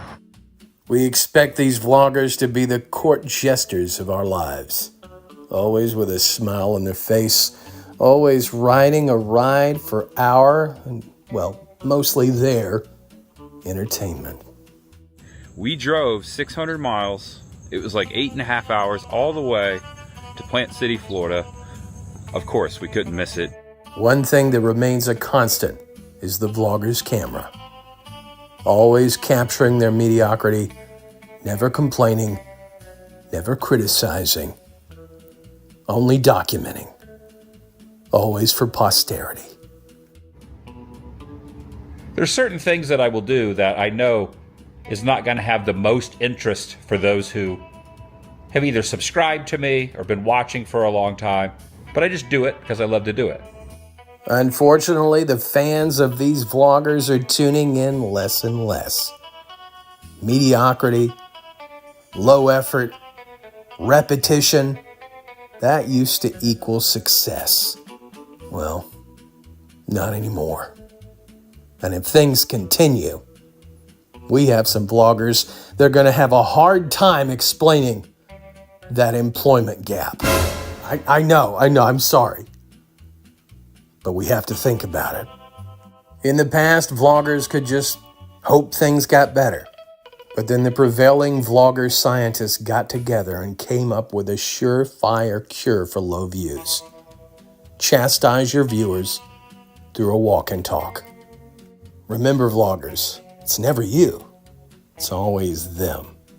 And on the bright side, the walk and talks will give you tremendous views, you see, because the faithful will come back to hear your inner thoughts like never before. So chastise the faithful, rattle the sabers, and enjoy those fruits of high views. I'm Aaron with Passing Through Productions, and it's my great pleasure to be your guide through 3 vloggers, 1 cup. Really like dewy and gross and swampy. Wait, what did I say? That's not right. 3 vloggers, 3 walk and talks, 1 video. Let's do it. Hey folks, as we start this video, I want to give the customary, there is no hate for any of the vloggers that we're going to discuss today. And you know what? My opinion is just that, an opinion. It's just mine. I don't think it has to reflect anybody else's, although I think it does. I think some of my opinions, maybe not all, but some represent a portion of people who watch these vloggers or who just now call Passing Through Productions home. Glad to have you. Do these vloggers have to listen to a thing I say? Of course not. It's not why I do these videos. This is a place for us to get together, to discuss, to have a little fun. So in our examination of these 3 walk-in talks, our first one we're going to look at is that of the Carpetbagger. It also happens to be the longest one Now, of course, I'll be editing it heavily. If you want to see it in its entirety, link will be in the description. Carpetbaggers is a channel that has gotten fairly stagnant. For all of these vloggers in the Adam sphere, the viral video has become a thing of the past. Carpetbagger gets consistent 25 to 35,000 views, in that range. A lot of videos will trend closer to the 25, and of late, a lot of those views are trending even under that. When you put out so much content, and Carpetbagger went through an incarnation of being the roadside attraction vlogger, the animatronic vlogger, the haunt season vlogger, he would kind of morph into the I'm going to film everything vlogger. And eventually, because I've filmed everything across the United States, when somebody looks up anything, they're going to find one of my videos, they're going to get hooked, they're going to join the channel. But what he currently is sitting at is a channel with over 500,000 subscribers. Again, a small portion of that in those everyday views. And where do you go from here? Burnout is much more prevalent, happens much more often for the carpetbagger. So you tend to see a lot of live streams doing similar things to the walk and talk for those super chats. And then these walk and talks that used to be once or twice a year have become once or twice a month. It's been a wonderful weekend here in Texas, visiting some of these haunts. We got theme park haunts, SeaWorld, 2 Six Flags, and the House of Torment, a standalone haunt, and had a great time at everyone. I love the Halloween season. I love visiting different haunts. I think people in the haunt industry are some of my favorite people, the amount of passion that they show. And in this, I think Carpetbagger did a really good job of differentiating himself from Adam. Tampa Jay has tried to copy Carpetbagger again versus his main mentor, Adam, in this. Adam could care less about the scare actors, the cast members. The content is Adam. So when Carpetbagger says he cares about the people that are a part of the haunts, I believe it. Does a lot of weird things, a lot of questionable things. Don't understand the filming of children's rides. We'll never get that. Justifiably gets pushback on that. But in terms of respect for people involved in the industry, I believe it. It was just definitely something that I personally admire. So he's talking about their passion, their commitment, everything that they put into being that scare actor. We're not going to get a but we are going to get an and can relate to. And there we get the first dog whistle to the fans. I can relate to the passion that they put in for their craft. And his craft happens to be YouTube. Acknowledge me, fans. Appreciate me for what I do. I want to see that in the comments section. Carpetbagger, and it's kind of always been this way with him, he responds to very few comments. And I, to the best of my knowledge, only saw that he responded to one. And this video had over 800 comments. Of course, Adam's Walk and Talk had over 1,200. Not sure on Tampa Jay's. I'll explore that before I get to that section. A lot of people complain Halloween should not start in September. Halloween is a single day. I don't believe Halloween is a single day. And I can agree with that, although we would think he would have a bias here, as Halloween content is a good portion of what he does, especially certain times of the year. The Carpetbagger is feeding into the fact that even though he loves it, it's a state of mind. He said it's a vibe, like what we hear with the woo. He's tired. You know, I've been running ragged for the summer. It's hot, long days, going to theme parks, doing crazy cross-country road trips. Ah, yes, the age-old complaint in the walk and talk. I am so tired. I do this. I do that. No one makes you do it. In most situations, now Adam was different. He left a kind of a base level retail job that he hated, grinded, lived in a van, all those things. But Carpetbagger, Tampa Jay left gainful employment to entertain themselves for a career. Now, you can slice it any way you want. That's what it is. And the time comes, you're ready to cool things down a little bit. Go out at night a little bit where it's a little bit cooler to enjoy some of the spookier things in life. And that's what we're going to continue doing. Carpetbagger preparing the fans for the fact that it is haunt season.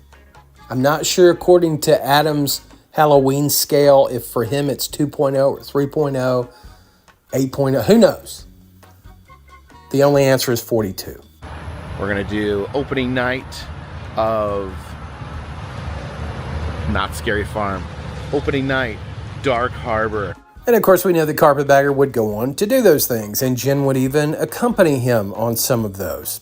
I think that's a great thing. One of the things that I've always had the biggest problem with Carpetbagger over is he's living the life of a single man, and he's not a single man. He has been married before, family, now significant other, fiance. I don't get spending so much time away from each other, but that's not my business. That's their business. They've even talked about the fact that Jen signed up for that. She knew what to expect, so I guess more power to them. How does that equal filming children's rides and being the only adult in some of the lines that he is? And I don't know. That to me is kind of freaky. So Carpetbagger currently is in Texas while he's filming this, talking about going to California. This will play a part in the latter half of this walk and talk. California, Texas. And what was a truly bizarre section of this, Carpetbagger says he's always nervous when he comes by these pull-off picnic areas that don't have facilities, because he thinks people will be confused. They'll come to one of these expecting a restroom, they won't see one, and they'll just use the bathroom all over the place. Okay. Is he speaking from personal experience? Makes you wonder. Carpetbagger has to get into, even though he's going to these fun haunts, he loves them, there's a drawback. And as much as I love these Halloween events, they can be a little taxing on the body, you know, running around in the dark, screaming. My voice is fine, although sometimes when I scream a lot, I get this pain right here in the back of my head that worries me. I'm going to say 2 words to you right now. I want you to listen to them very, very carefully. Then I want you to take them out of the office with you and incorporate them into your life. Well, shall I write them down? Well, if it makes you comfortable, it's just 2 words. We find most people can remember them. Okay. You ready?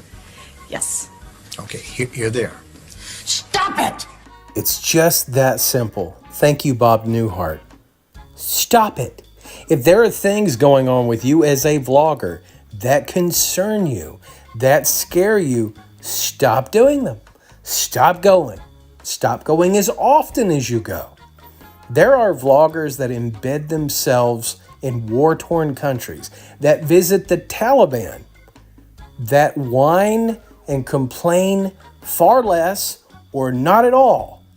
And then you see these vloggers, again in the Atomsphere, that complain about every single thing because their fan base needs to know about it and needs to compliment them on it. Yeah, it is. It can be exhausting, and the schedule that I keep this time of year. Let's not kid ourselves. The schedule I've been keeping for the past couple years has been absolutely insane. Editing the video. Some of the video is very long. I don't want to get into the weeds on it, but the haunt videos are some of the hardest videos to edit because you have just like a big piece of footage, like of going through the house. You have to carefully chop that up, and yeah, and then you know, you get up the next day, you travel, or if you're lucky enough to have the same hotel, sometimes end up sleeping in because you're out so late, and then you get up, wash, rinse, repeat, and do it again. My goodness, he went for it. He went full walk and talk. He touched all the bases. The travel, the editing. He can't do what he wants to do. Who is making you? No one is making you do this. But Carpetbagger has realized if he doesn't put out nearly daily content, the man can barely stop for tragedy in his life, because he must keep putting out content or the house of cards will all fall apart.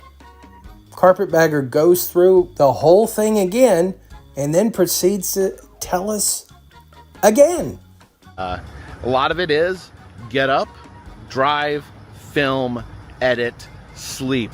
And we've talked about this with Adam. Creating stress because you need stress.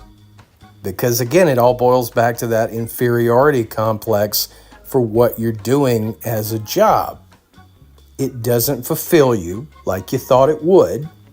So you have to create these stress points to get the audience to just worship. Oh, thank you so much. I can't go to these places and I know you do it for me. And maybe, I want to give the benefit of the doubt.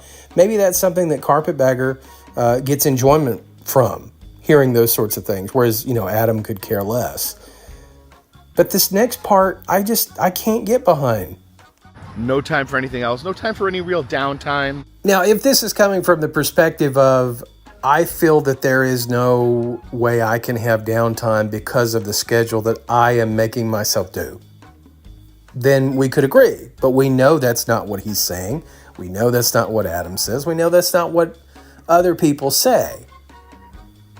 This schedule is of your own making. There are vloggers who operate in a similar space doing similar content that have found success not having to do daily content. And they have a proper work-life balance. To me, if this job, this YouTube, is stressing you out so much and keeping you from family and keeping you from enjoying life, I think it's time to go back to the regular job. To me, because at least with that, you had time for those important things in life. Call me crazy. Yeah, maybe not the best way to handle things, but...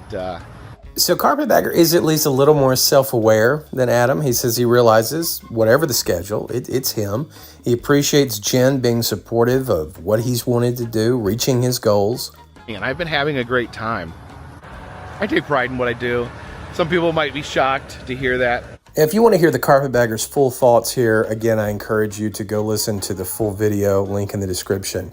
One of the overarching themes is he does not want this YouTube job, quotation marks, to feel like a job. Similar to what other vloggers say. They need to feel that they're just going about their merry way, doing what they want to do with their life. Maybe not as much as Adam, but to an extent that the fans get to come along, live vicariously, and ends up with profit. I'm to the point now, and this year, there's been so many landmarks. There's been so much of my bucket list. I have a bottomless bucket list, but there's so much of my bucket list. Carpetbagger goes through so many things. One of the main things he really hits on, the two main things, Alaska, Hawaii, but he'll continue to reiterate that kind of over and over and over again, 2 or 3 times. One thing I've not managed to do is spend a lot of time at home. Now, he'll refer to this a few times, and he will say, the only reason I don't go home is me. He gives kind of a cold, callous discussion of his children and spending time with them. Struck me as a little odd. My son, my daughter, they have, they're adults. They're both grown adults now. I keep in touch with both of them, but they have their own things going on. I've got a chance to see them. I saw them at the family gathering.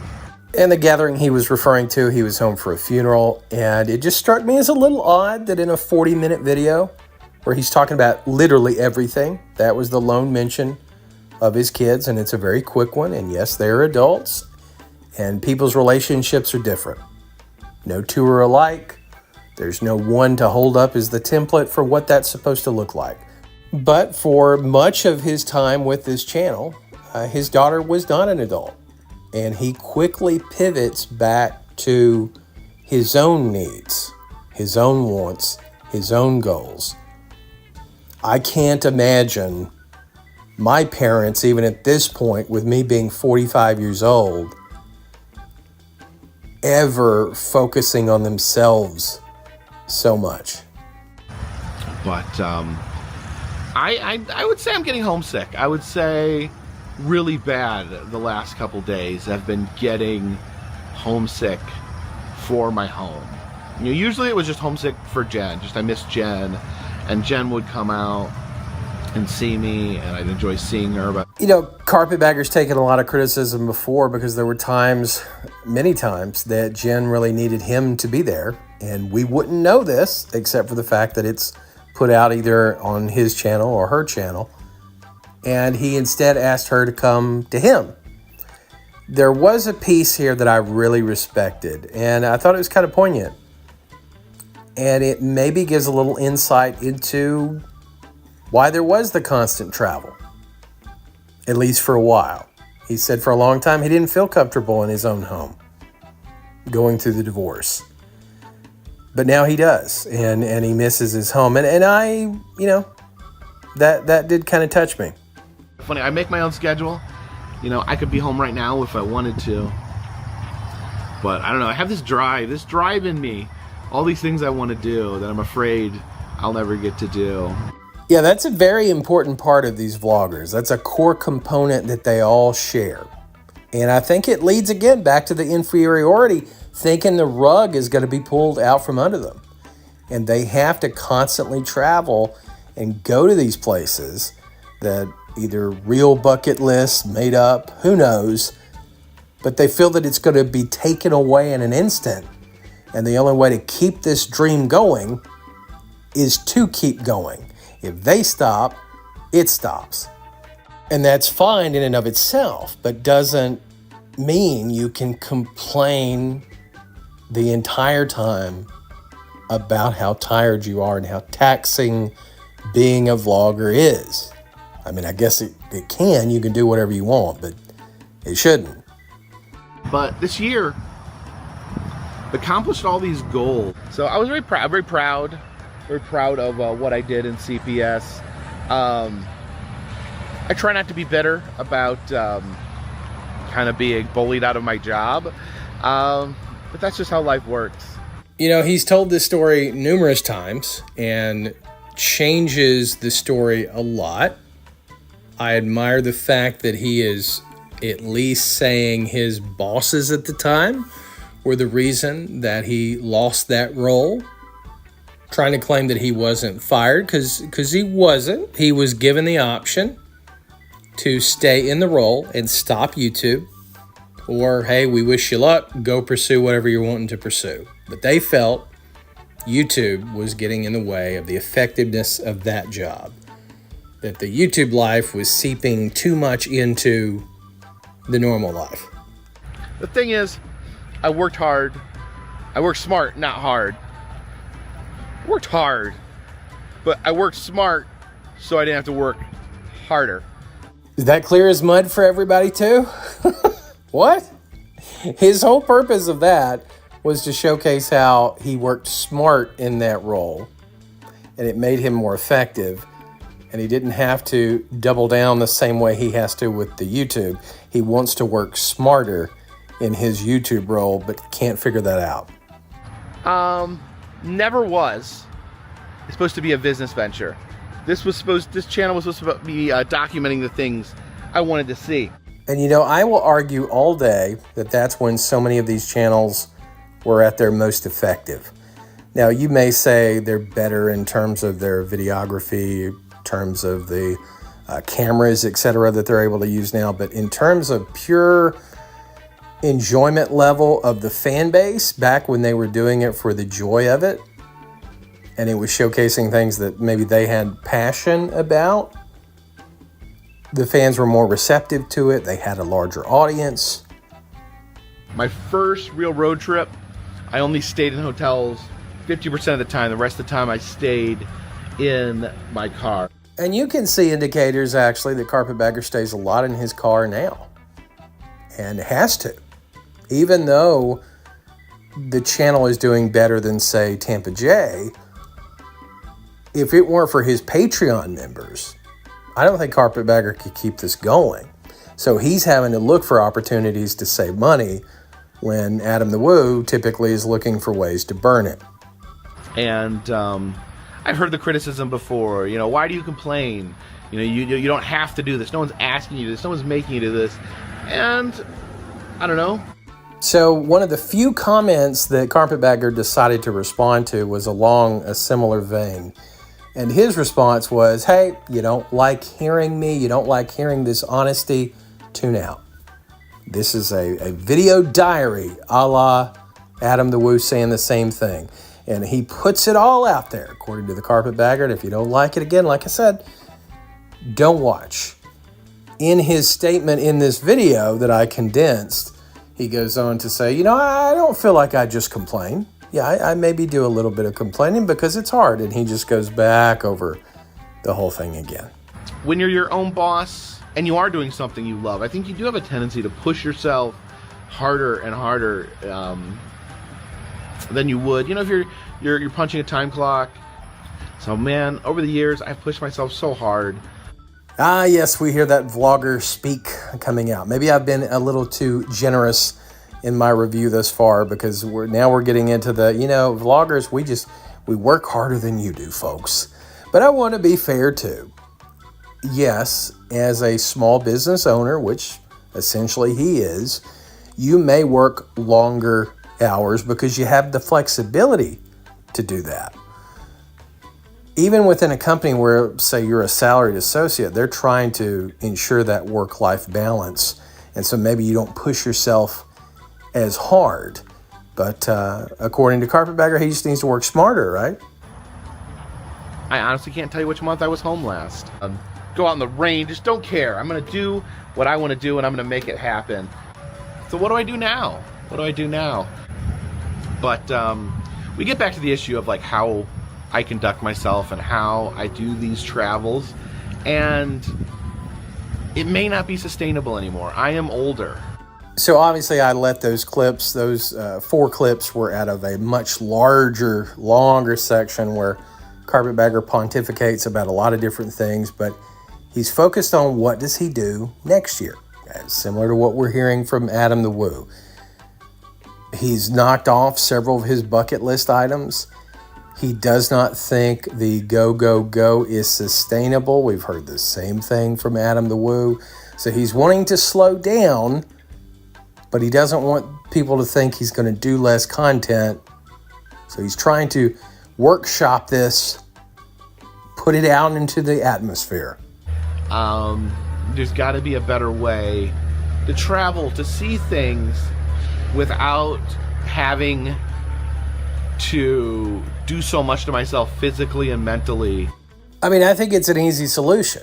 If you are doing so much and going so much that it is detrimental to your health, well, then you cut back.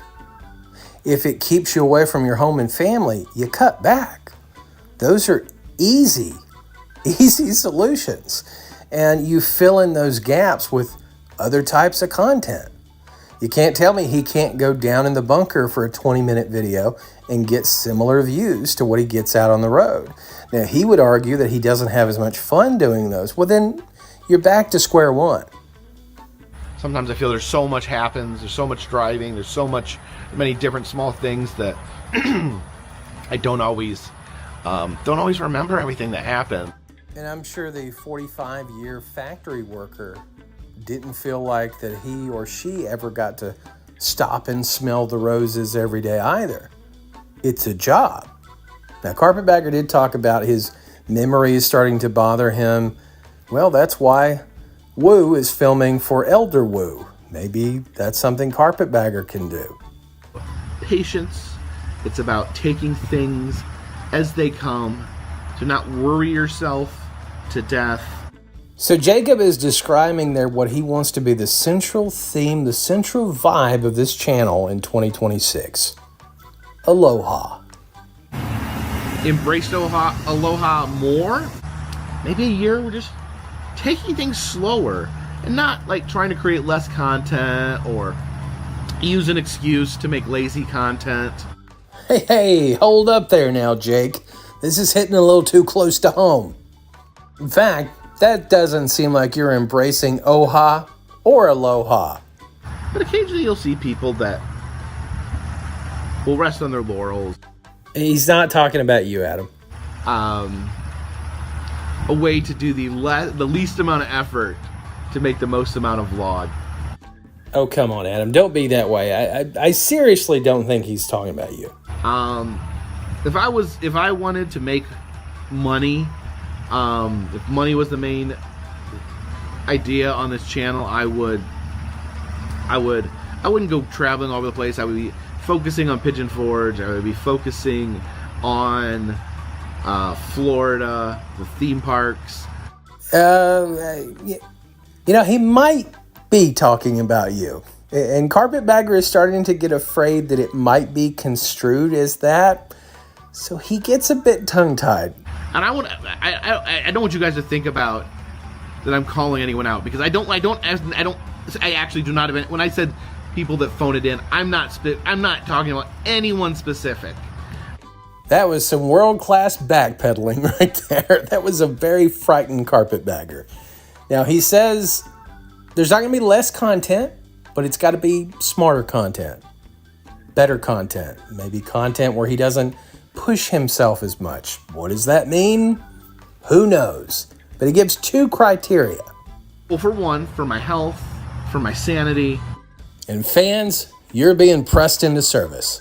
I'd love feedback from you guys. What do you guys like? What do you guys think is good, would be a good direction for this channel? And that's kind of where we are. It was a majority of the time of this video was spent complaining, patting himself on the back for all the things that have gone great with the channel. But now he's kind of at a loss. He wants to spend more time at home, but he wants to continuously be on the road. How does that work? Your guess is as good as mine.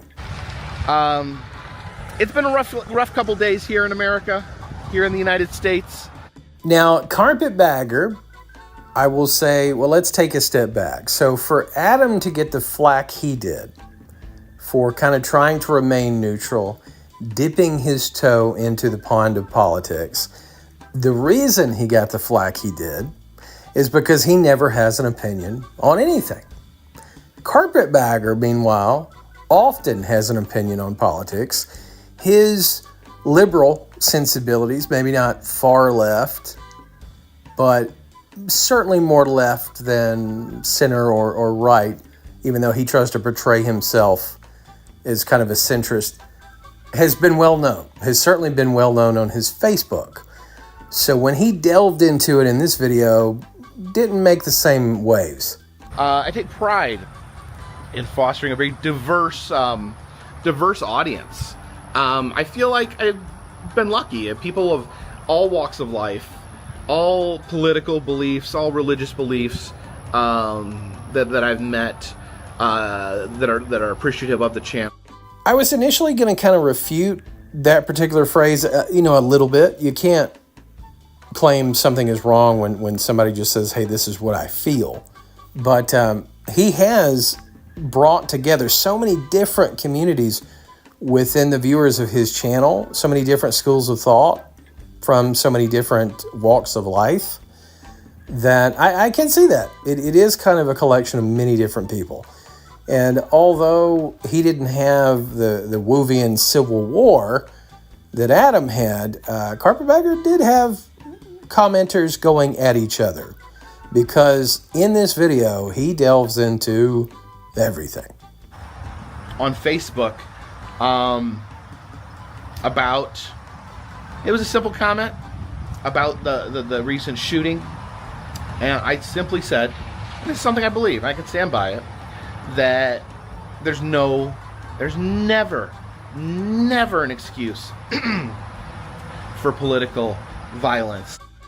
And I think that stance is something that everybody should be able to get behind if you're a sane person.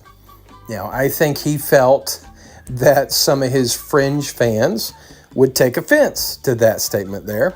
So he made sure to pad the rest of the runtime with talking about everything under the sun in regard to politics, while still trying to maintain kind of a centrist, not neutral, but kind of a centrist line, even though that's not really his personality or beliefs.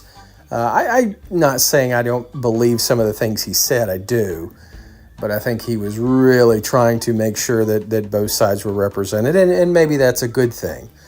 But there were things he brought up that I thought, man, why are you going this far? You don't have to. And it did bring with it a lot of negative comments his way. To the extent he commented, again, only a handful. I only for sure saw one comment, and I showed it earlier in the video. So he went a bit farther than I think he would have liked to in that video. So that's where we're going to stop with Carpetbagger. Kind of extensive, because I have not talked about a walk and talk of his and wanted to get my thoughts out there. This is not going to be a regular thing with him, but here's a one-off for a walk and talk Carpetbagger. And now we focus in on our newest full-time vlogger, the rapscallion, Tampa/Tennessee Jay. Not only is Tampa Jay the newest full-time vlogger of this crew, but he's also the youngest. So why is he doing a walk and talk? He should still be nothing but energy and positivity. If you don't get it, then you don't get it, and maybe the channel isn't for you. I'm not really sure. Well, good point, Chris. Okay, maybe we know what one stress point in Jay's life is. But also, similar to a Carpetbagger, Jay's philosophy was just go and film everything. He's tried to really hone in on haunts, but when it's not haunt season, he does the theme park thing. He does what so many other people are doing. And this space is so saturated. For Jay to continue to gallivant across the country, he doesn't have as much flexibility to do it. And each major trip is starting to take its toll on the old pocketbook. Jay seems like a good guy and certainly seems to be trying. But when Cris The Girl may put out a shopping vlog that does 3 or 4 times what a video of his did, that cost maybe 5 times as much to do, you have a hard time justifying this continuing as a profession. Jay has the shortest walk and talk of the 3, and he fits it within the confines of a regular video. But he still suffers from the patented woo syndrome. I need a pat on the back. I'm feeling pretty awesome right now. I'm feeling pretty accomplished and excited and very motivated. And I have to give myself a little bit of a pat on the proverbial back. I don't even know the date. Oh man, the last 4 days were a rush. We went to Florida and back. Had a great time. Had a great time with my fiance, Cris The Girl. Anyway, Tennessee Jay starting off strong with the walk and talk. Everything is such a blur. He's moving, doesn't even know what day it is. The only question I have, Jay, is was it a rush? And are you back? It was a rush, but we're back. Nice, Jay. And just in time, too. Chris has got a long list for you.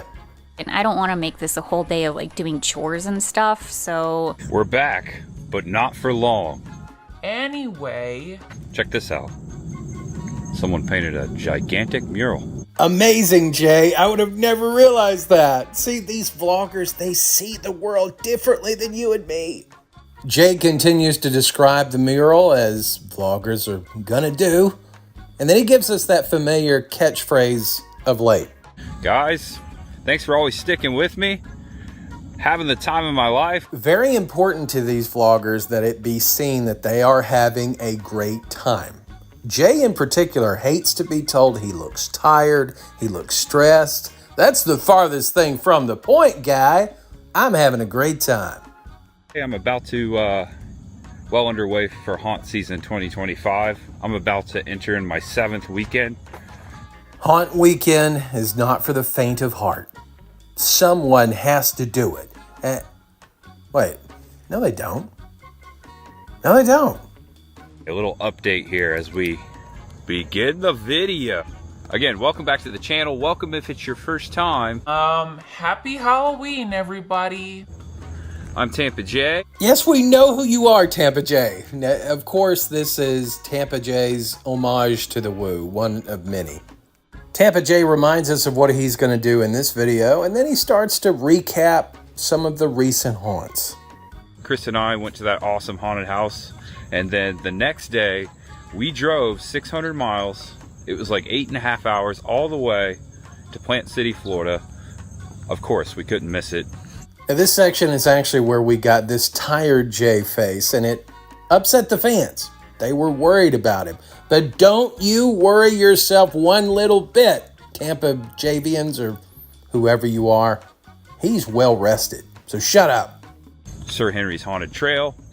That was a great night. Got to reunite with a lot of friends that night. Get your boots on, it's time for Tennessee. J-Flex. And experience a total upgrade. Those videos are out there if you want to check that out. And he really needs you to watch them, folks. That Halloween merchandise is not going to buy itself. We hung out with our good friends, Brad and Amanda. Shout out to them, which they let us crash on their house. Nice. Shout out Brad and Amanda. You're the real heroes. Or crash on their house. Crash in their house. Oh, well, just the same. Shout out Brad and Amanda. Awesome. They let us stay over. That was very sweet of them. Great friends. And then yesterday, we drove straight home from Cabana Bay. I think we stopped twice. Once at Buc-ee's and once at a place called Busy Bee.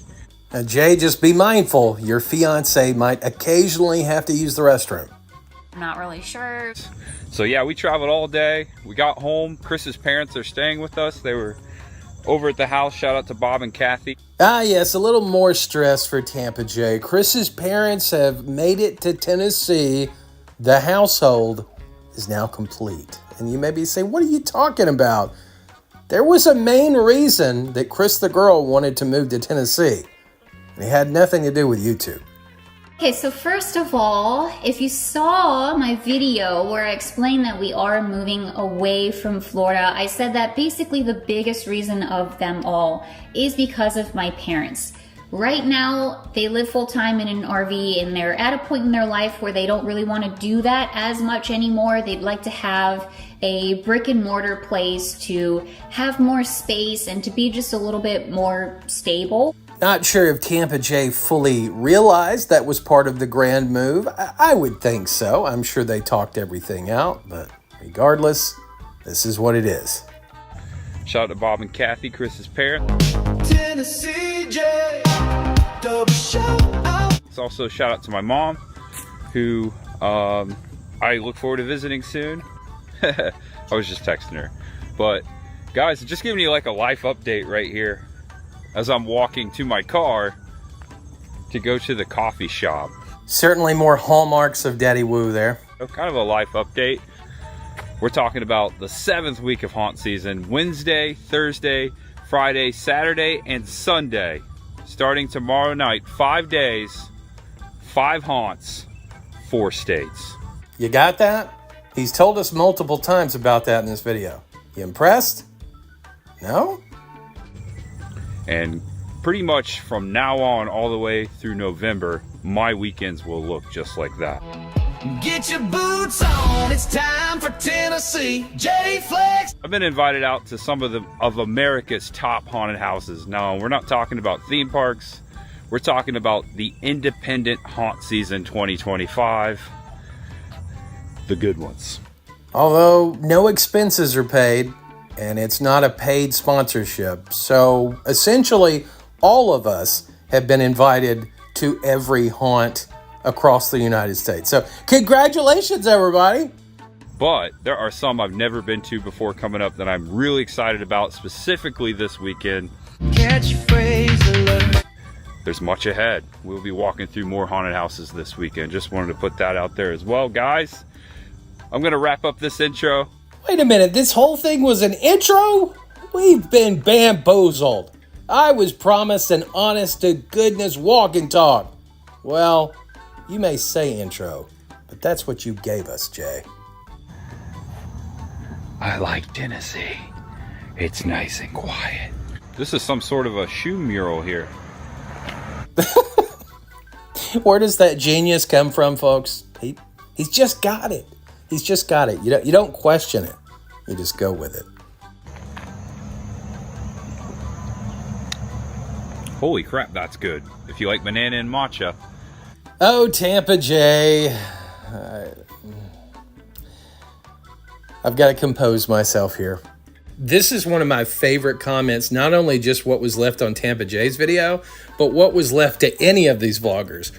This person enjoys the video, enjoys what Tampa Jay does, feels guilty for that enjoyment, because to enjoy those videos, that means Tampa Jay had to go out and put forth that effort. So it bothers her that she enjoys it because of what Tampa Jay had to do to produce the video. And Tampa Jay, of course, is like, no, don't feel guilty, man. Just enjoy it. And of course, he gives that prerequisite that all the vloggers have to. I'm having the time of my life. This isn't a job. But now, of course, they need you to know it is a job. It is a job. It's a real job. But it's not a job. It's just I'm just having a good time. But I'm not just having a good time, because it's hard work. These vloggers, they tie themselves in knots. The last thing I'll say here about this Jay section, he is trying to differentiate himself from a Carpetbagger, from a Adam the Woo, a little bit more by being full-on engaged with social media. Now, Carpetbagger is to an extent, but not as much as Jay. Jay updates his social media all day long. And even though he can see 40 in the distance, he's still significantly younger than Carpetbagger, and a lot younger, of course, than his mentor, Adam the Woo. Now, will this pay off?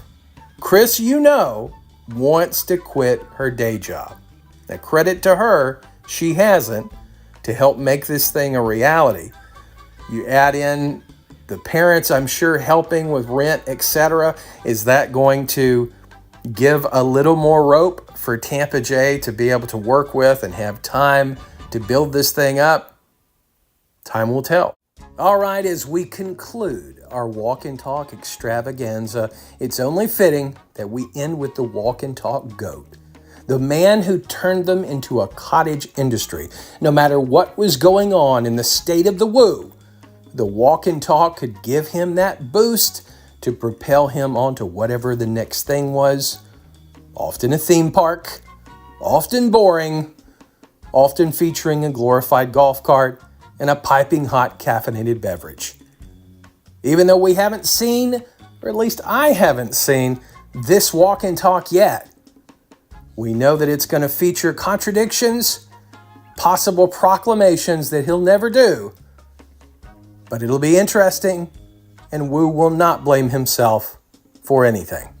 I have returned home to Celebration, Florida. I arrived last night around 1 a.m. Slept a good portion of the day, uploaded yesterday's video, and then slept a majority of the day as well. So a lot of sleep has happened. I'm not going to say that I've been caught up on sleep, but I've gotten more sleep. I love that. He's slept most of the last 2 days away, but do not dare say he is caught up on sleep. You don't even know. Did a lot of, things, populated conventions, theme parky stuff. Very busy. My own fault, honestly. Now that I'm looking back on it, may have been a little too much as I'm getting older. Man, we're really hearing a recurring theme from all three of these vloggers, aren't we? They have to recap everything they've done because they're pausing for the applause sign to be illuminated, and the fans are like, oh, I don't know how you do it. The best one, of course, being the comment on Tampa Jay's video of the person felt guilty enjoying his video with all the hard work Jay was doing. Adam gives us the forecast, of course, meteorologist Woo, but he also throws out some oldies, comparing the time difference between here and California, because he was just there, so might as well. And he was able to bring into the conversation the fact that if he had went somewhere international, it would be an even bigger time difference. Whoa, really, Adam? Thank you, man. You know, this is an aside, but I noticed on Facebook that Tiffany is going to be at the Epcot Food and Wine Festival. How is this not the perfect woman for Adam the Woo? 80s nostalgia, you could check that box. Female, and for all we know that Adam likes females, check that box. I think this would be a perfect relationship. What do you guys think? Adam knows all the lyrics to I Think We're Alone Now. He sings that to the Urkel doll every time he comes home. It's a match made in heaven. Adam, of course, got lots of commentary on this video, and we'll take a look at several of those. But I noticed on this one, he never misses an opportunity to crap all over Barrow, Alaska. Why? What happened to you there, Adam? Because the people in Barrow don't deserve this. What happened to you? What are you not telling us? I am so looking forward to that thought process. Now, what thought process is he talking about? He's referring to the fact that he'll be home for about a month straight. And he just can't believe it. It's like it's an accomplishment. It's a prize that he has somehow won to be able to stay at home. You know, Adam is in rarefied air. He doesn't have to go anywhere. Carpetbagger, Tampa Jay, they feel to keep this whole thing going, they've got to constantly travel because they need write-offs for taxes. That's a big part of it. But they have to continue to churn out something. Adam could do these types of videos daily, and I guarantee you they'd at least crack 20,000 views. At least if he did the same video day after day after day after day and just did a retrospective of what he thought of every movie. If he just went down each and every street of Celebration, he could do that for a long time. So to be able to say, I would love to be able to stay at home, you can do it any time you want. But I forget, he's just got to get moving. He just can't sit still. Fired a parking spot. It's over here wedged in. So this little sucker just got it on the cusp here. Just got it on the cusp. I could have probably been up another couple inches there, but that works too. So we learned from a more recent video that Adam films all these same things over and over again because they're comfort things for him. Not OCD, comfort things. Nostalgia. Everything in his life is nostalgia. So I totaled up how long I've been gone. Well, I mean, I'm always gone. I love that within Adam's boasting, there's another partial woo flex when he goes, well, I'm always gone. Why am I even bothering to total up how long I've been gone? I'm always gone. I'm always traveling. Always.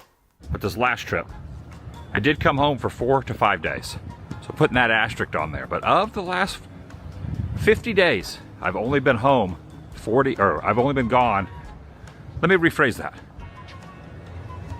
I've been gone 45 of the last 50 days. Well, Mr. Woo, if I can call you that, I'm afraid your math isn't mathing, but I know that hasn't stopped you in the past.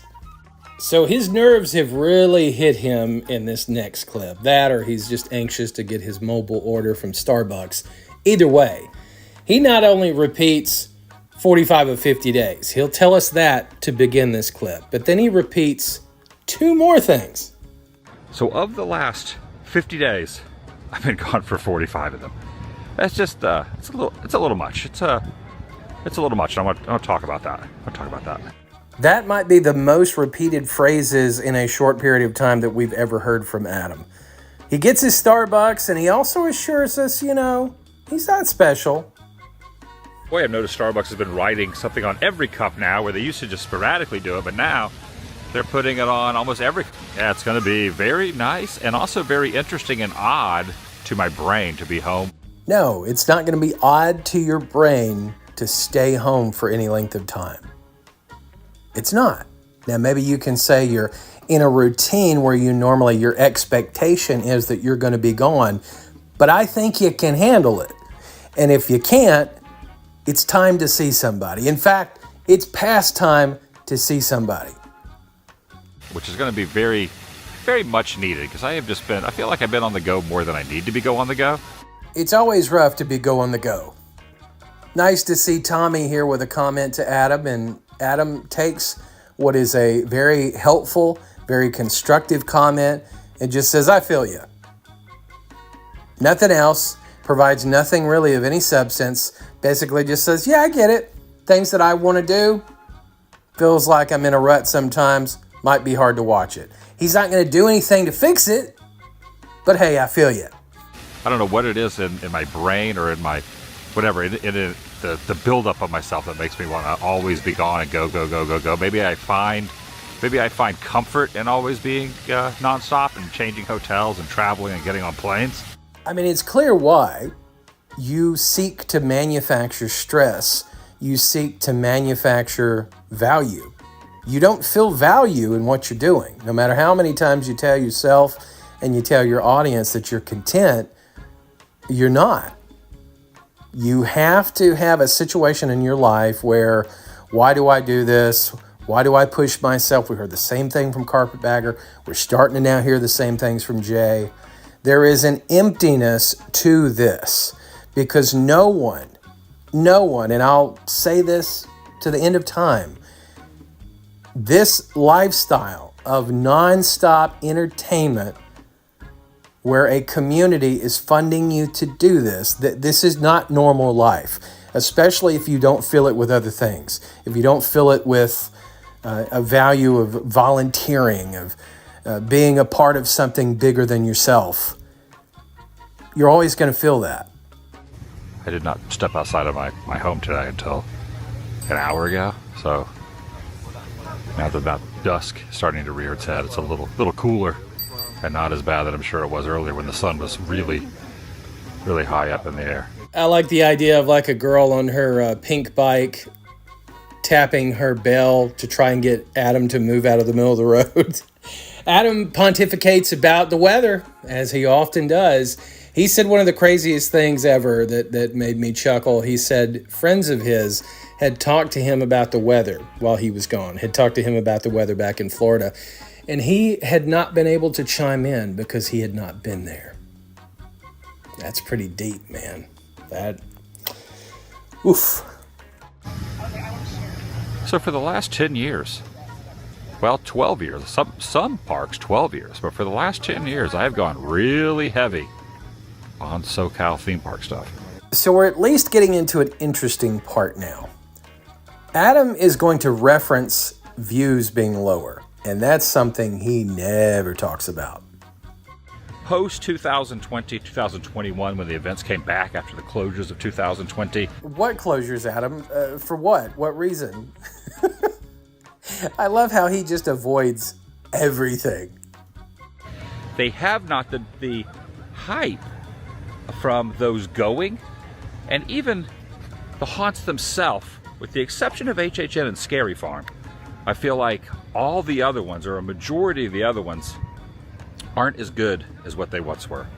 There's just something about it has been a little off.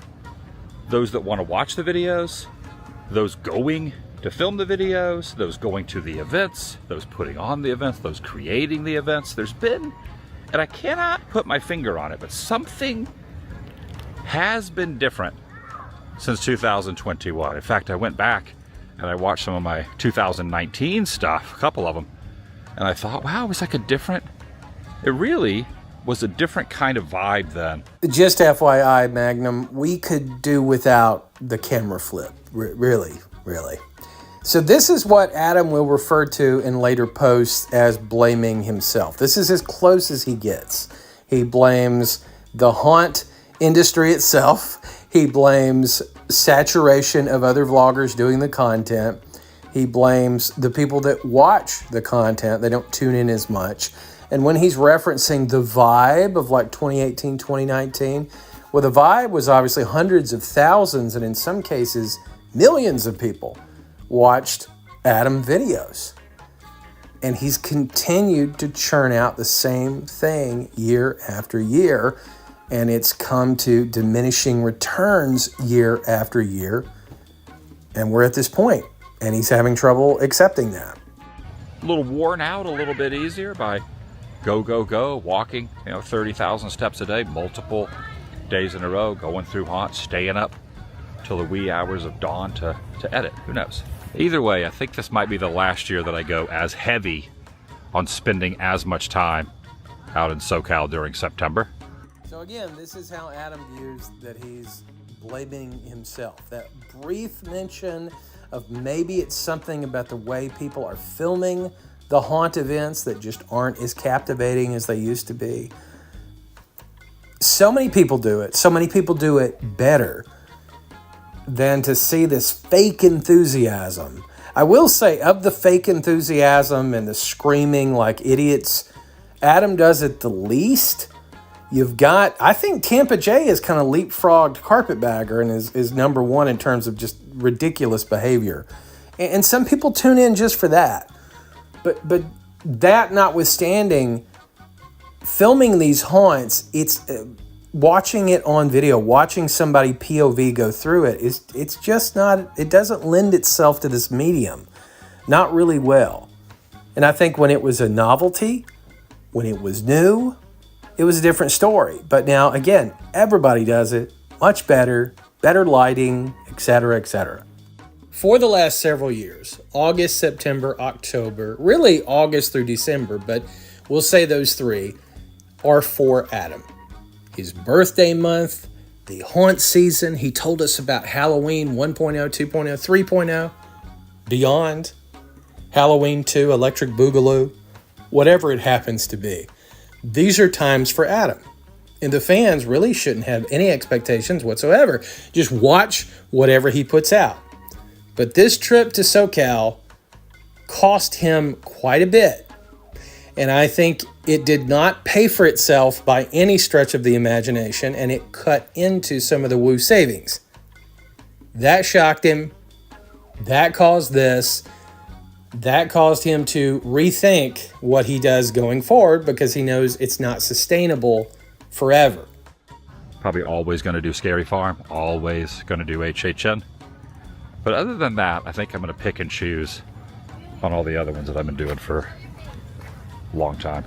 But of course, this isn't new. This is what Adam has always done. He chooses the events he wants to go to. He could say, I'm going to eliminate some events. But in terms of being choosy, you've always been choosy.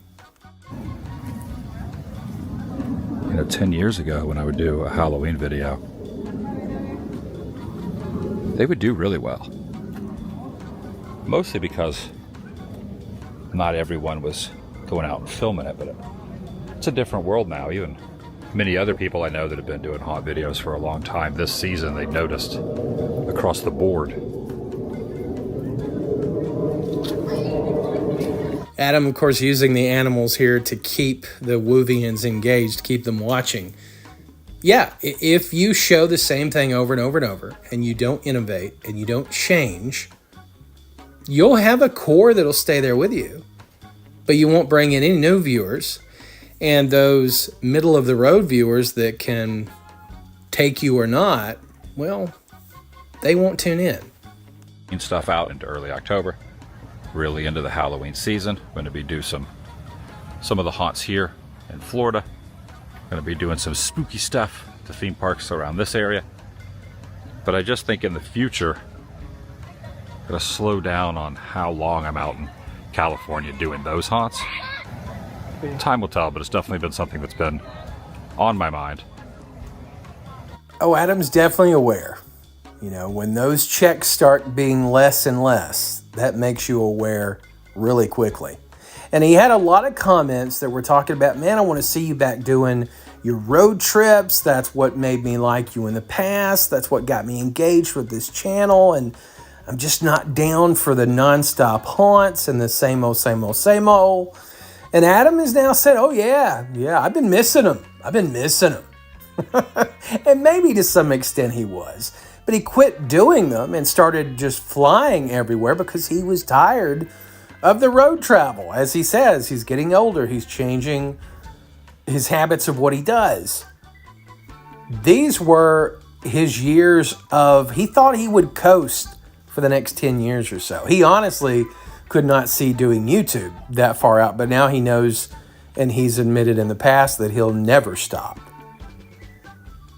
He thought the Daily Woo, he could stop doing that. He thought he would pivot to these longer videos about things that he's passionate about. I wish he would do that. I think that would be kind of awesome. And then he would have the Woodio and the Woo podcast, which I think will, be a ridiculous endeavor if he does that, because there's just no audience for it, for him to take a video and then talk about it. Wait, that's what I'm doing. Oh no. And I also miss traveling the U.S. I started doing the international this year, and I have a big international trip in November. Maybe a couple countries, maybe even a country in December, while I'm out and about for my November country. But I think in the next year I'm not going to do as much international stuff, and if I do, I'll just go out for a few weeks, go somewhere and come back. Adam is so narcissistic, and his hubris is so great that he wants the audience to know that nothing whatsoever that they think, nothing they do, it has no bearing on what he does. Even though in the past he had no desire whatsoever to do international. And we know why he did international. He did international because of Epic Universe. That was it. He'll never, ever, ever admit to that. And the reason he's going to pivot away from international is because he hated it. It's what he expected. For the most part, he did not like it at all. So he's going to go back to his bread and butter, what he knows. Roadside attractions, travel across the United States. Will it work? I wish him well. I hope it does for him. I hope it reinvigorates his channel. I hope those diehards that have enjoyed him in the past, I enjoyed him in the past. I'm sure everybody that is watching my channel have enjoyed something that Adam has done. Even his boring videos that he does now, I can find humor in. And I try to help others see the humor in it. Then I know it's not humor that he is trying to put out there. But his biggest thing is if he could just lighten up a little bit and say, yeah, I pivot, I change my mind based on these indicators that I see. But he can't accept that. He can't have anybody think that they influenced him. It's so important for him to say, I'm Adam the Woo, and I do what I want. Been thinking about it a lot recently. And I think, I was talking kind of how the haunts haven't really been at their full potential since, pre-2020.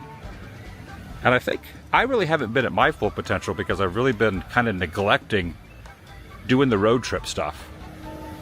I'm never going to move back into a van, or no plans, I should say, to move back into a van or an RV, but... That's right. Always keep your options open.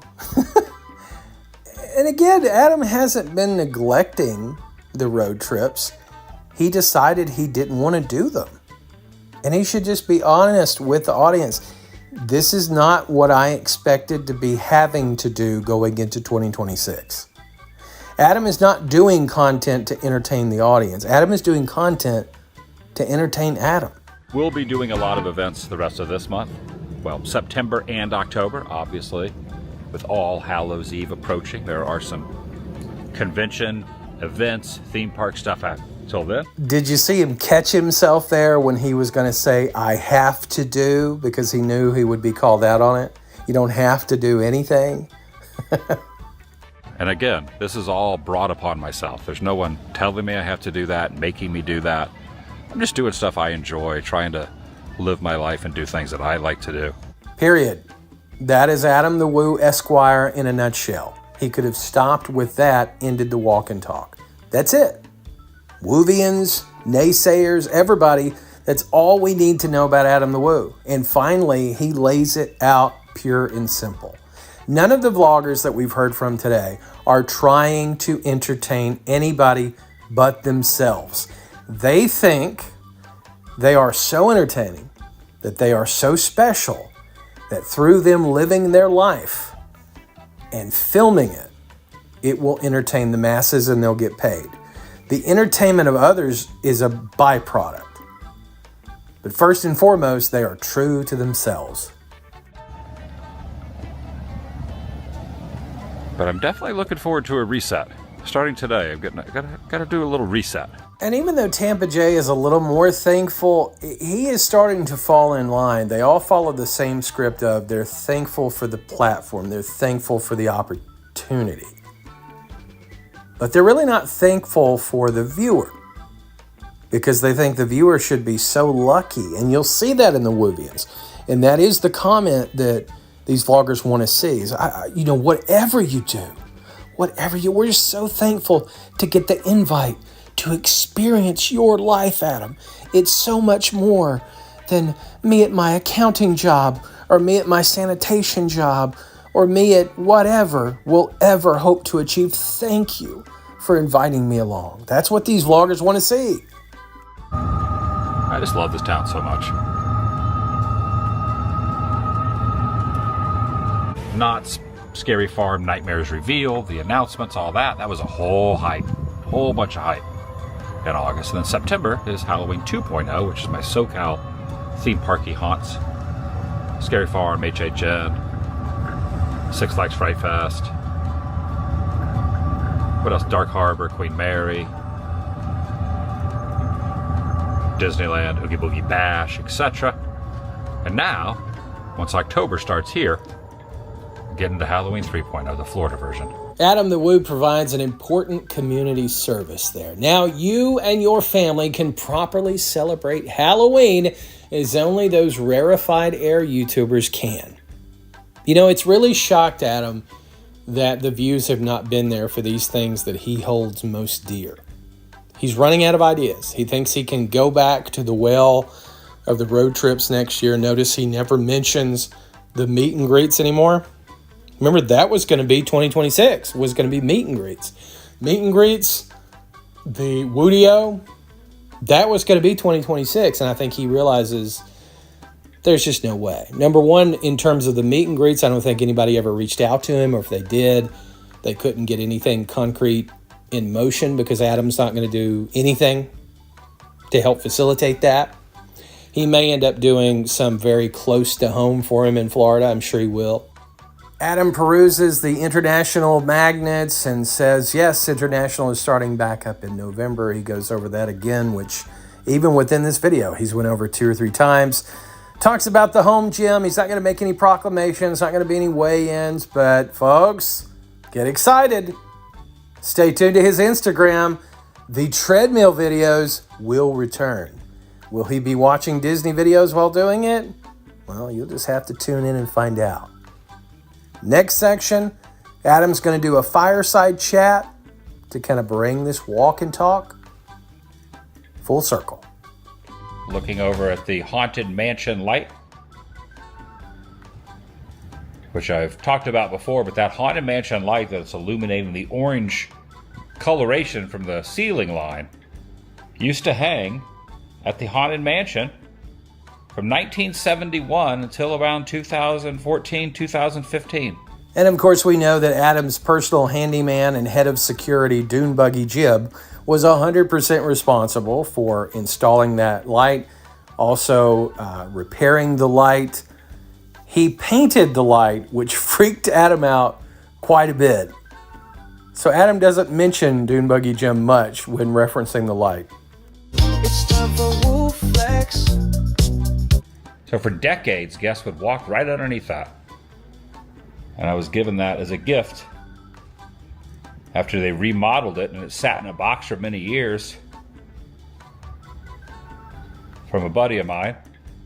And then another friend of mine, Dune Buggy Jim, helped me mount that up there. Helped. I don't even think Adam took it out of the box. Love just sitting here, returning home, turning the mansion light on. Oh, that is really funny. That is really funny that he just refers to it as having the mansion light on. The Woo Mansion light. Just a heads up, there's going to be a lot of Disney World content coming up. There's certain things that I will do that I know is not going to have the most interest for those who have either subscribed to me or been watching for a long time. There are certain things that I like to do that I just do because I like to do them. The baseball series was a really good example, and the Halloween stuff is a good example, even though I am going to taper back a little bit on that. But there is a select group of people that do subscribe and watch my videos that's their favorite stuff, just like the Halloween stuff. So it's a mixed bag here on the Daily Woo. But it's an increasingly smaller and smaller mixed bag. Adam wants to go eat at a restaurant. Adam wants to go see a theme park. Adam wants to rent out a movie theater for a 80s movie. He wants to do a bucket list item. Adam. Never factoring into the equation what the audience might want, what they might be interested in. Not wanting their feedback, not being influenced by their commentary. But it's finally caught up with him. And he is, for the first time in a while, concerned. Realizing that he can't just coast.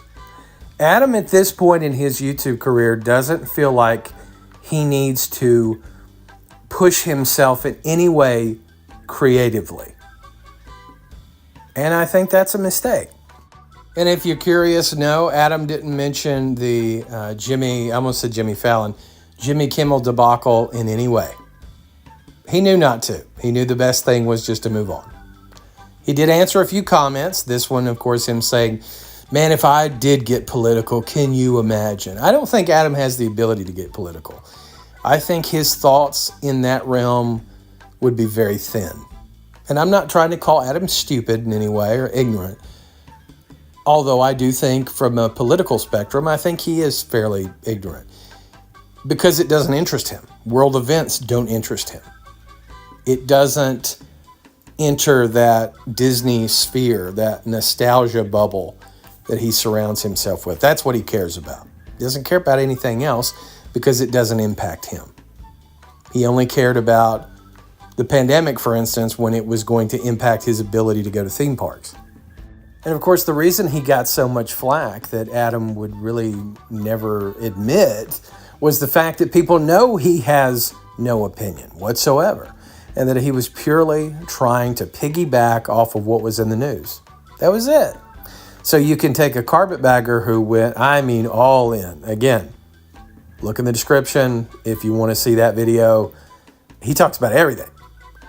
And of course, he got some pushback too, but nothing like what Adam did, because at least with him, it's genuine and it's come to be expected, especially from his Facebook. So there you have it, folks. 3 walk-in talks, 3 vloggers. We saw a lot of similarities between the 3. Not only are they friends, but they do YouTube very similarly. They do YouTube for very similar reasons. And they've all 3 got very different things going on in their lives that influence their channel. It's going to be interesting to see what they do 2026 and beyond. I appreciate you. Thanks everybody who subscribes to my channel. Thank you for those of you that are not subscribed and that are watching. Appreciate very much the members of this channel, all 54 of you. You are absolutely awesome. I appreciate you all. This one went a lot longer than I intended it to, but you know me. I need to say what I have on my heart, and I try to be as thorough as possible and give you something you can go back to and watch over multiple viewings if you need to. But I've been Aaron with Passing Through Productions. It is always my honor and pleasure to come before you. Have a fantastic day whenever you happen to see this. I appreciate you very much. You've been passing through. Thanks so much. Folks, in our last compilation video of the day, and if you like this sort of thing and want me to put together some more for the future, I'll do so. The last video today is going to explore a Carpetbagger Q&A where he asked his fans, hit me with all the tough questions. I want it all. I'm going to answer it all. It's pretty interesting. I, of course, had my take. And with a lot of the brouhaha of late between me and the Carpetbagger, a lot of questions are answered via this video. Folks, welcome and welcome back. If it's your first time, we check back in with the Carpetbagger, and it looks like the gloves are going to be a permanent installment. He is reaching his final form. Oh my God! Bagger has finally decided, after seeing family and doing, other stuff, I'm sure, to leave the state of Minnesota via train. And miracle among miracles, he got a roomette. Couldn't get that with poor Jenny, but why spoil her? Am I right? I'm hoping we get by okay. Meanwhile, we are going to do some Temu fun. Sounds great, Jenny. Bless her heart. Also recently, Jordan the Lion was weirdly all smiles in a video entitled Driving to the Funeral. And he did pick up a monorail toy, which he is going to someday put at the graveside of Adam the Woo. Yet another item to eventually add to the trash.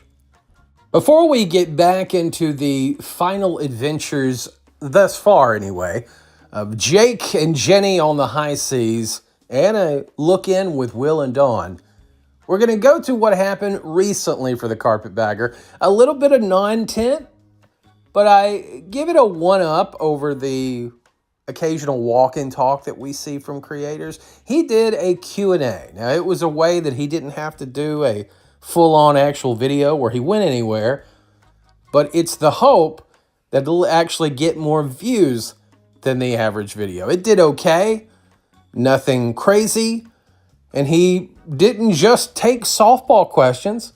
He answered some of the hard ones too, and we're going to look into it.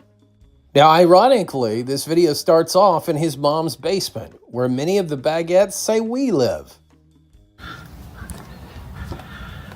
It's a cold, cold night. Well, he had to leave the heated basement to find it, but he's not wrong. We are in my home, away from home, my mom's basement. You know, I've gotten a lot of new viewers recently. Some old viewers quit watching, some new viewers start watching. It's a cycle. Now, thus far, it definitely is a cycle, because thus far, between him and Tampa Jay, he has seemingly won the race of who would pick up the slight bump of daily Adam viewers that they didn't already have. It was a small pot to begin with, because of the 30 to 35,000 that were watching every video that Adam put out, Carpetbagger and Jay had most of that fan base anyway. But Carpetbagger's now averaging about 6,000 additional viewers per video, so it's taking him anywhere from 18 to 22,000 viewers to somewhere between 25 to 30 per video. So that's pretty significant. You know, the other day I did make some comments about things that were happening. People to just have some empathy, just have some kindness in their heart, to treat others with kindness, to try to see things from other people's perspective. A few people, said they're unsubscribing forever, and that's okay. So this is not Jacob's first rodeo when it comes to speaking his mind on politics, and anybody should be able to speak their mind on anything that they want to. Now, he will come at it from a perspective of it's a non-political channel. Well, maybe that's what he thinks it should be, but he certainly puts his feelings out there. Now, there is a difference between him just maybe not going all the way or Adam not speaking politically at all. Adam did not have an opinion politically. For all intents and purposes, it appears that Adam had never voted. He did not have a thought when it came to world events. Carpetbagger, meanwhile, very much does. And he's even said as much in live streams before that, yeah, he's very well aware, follows politics very closely. And within that, what little he lets out of what he truly believes, yeah, it's going to have an effect one way or the other. I am surprised that his fan base, a large portion of them, still consider him conservative. Even if you just do a little bit of research, you see that that's not the case. You know, I don't want to keep anyone here against their will. Well, I mean, yeah, but provided you can keep enough people to keep this train on the tracks, right? So yesterday, I asked for some questions that I could answer about myself, about what I do. And you guys gave me so many questions. Obviously, I don't have time to answer all of them. I mean, you could. You have nothing but time. Now, this is also very smart for Carpetbagger because he often does not answer any of the comments on his videos. And that hurts his engagement some. Now, occasionally you'll see him answer one, maybe two if it's a big day. But typically he just doesn't answer any. So this is his opportunity to answer some of those that have been asked for months, sometimes years. Now, much like Jacob, obviously we're not going to go through every single Q&A here, but we are going to look at the most interesting ones. So he starts right off the bat, as where you might expect. How did you get a name like the Carpetbagger? Well, you have to go back to where Jacob's narcissistic journey started. You know, compliments for a lot of these creators in the circle of goodness specifically are never really needed because the creator themselves have always considered themselves a legend in their own right. And his legend, Carpetbagger's legend, started back on Flickr. And I'm sure there's more of a online footprint than that, but this is where he really had the most interactions with fans and what would shape what would become his YouTube channel. And believe it or not, even on Flickr, he had enemies. One of those who took offense to his photography work and commentary gave him the moniker Carpetbagger. Coming down from the north to the south, somebody that just wasn't wanted or needed. But he actually liked the name, and others liked it too. I know my friend Adam, who the vast majority are familiar with Adam the Woo. Who? I'm sorry, it's not ringing any bells. He told me he liked it. He told me that's a good name when I first was starting out making videos.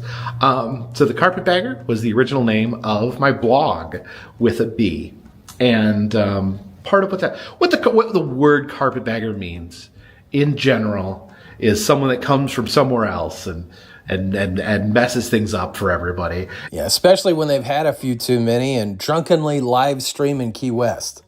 Save tonight, fight the break of dawn, come tomorrow. Tomorrow I'll be gone. Breathalyzer incoming. I'm not driving. They're pathetic, they're scum, they're garbage, the human-sucking garbage. Did I say human? I meant subhuman. And they said, you are a carpetbagger. We don't like carpetbaggers down here. I thought it was hilarious. The reptile show, they said, hey, Jacob, do you ever feel lonely on the long and lonesome road? I mean, he sure as heck portrays that, right? That's the whole shtick, the long and lonesome road. You know, only Jacob travels that for his adoring fans. Only for you. He keeps going. Or do your family, friends, and fans keep you enough company along the way?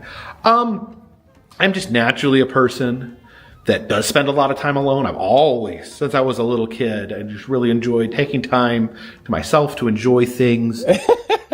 So in short, no. That's the answer to your question, adoring fan.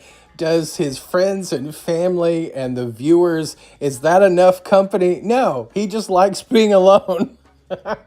I love that answer from the Carpetbagger. He's like, no. So I probably go for longer spans than your average person of just being okay with being alone. I have some friends that hate being alone, that they'll always want to have someone with them. If I'm with somebody, it's because I want to be with them. I don't crave a warm body to hang out with. And I think we all do know people like that.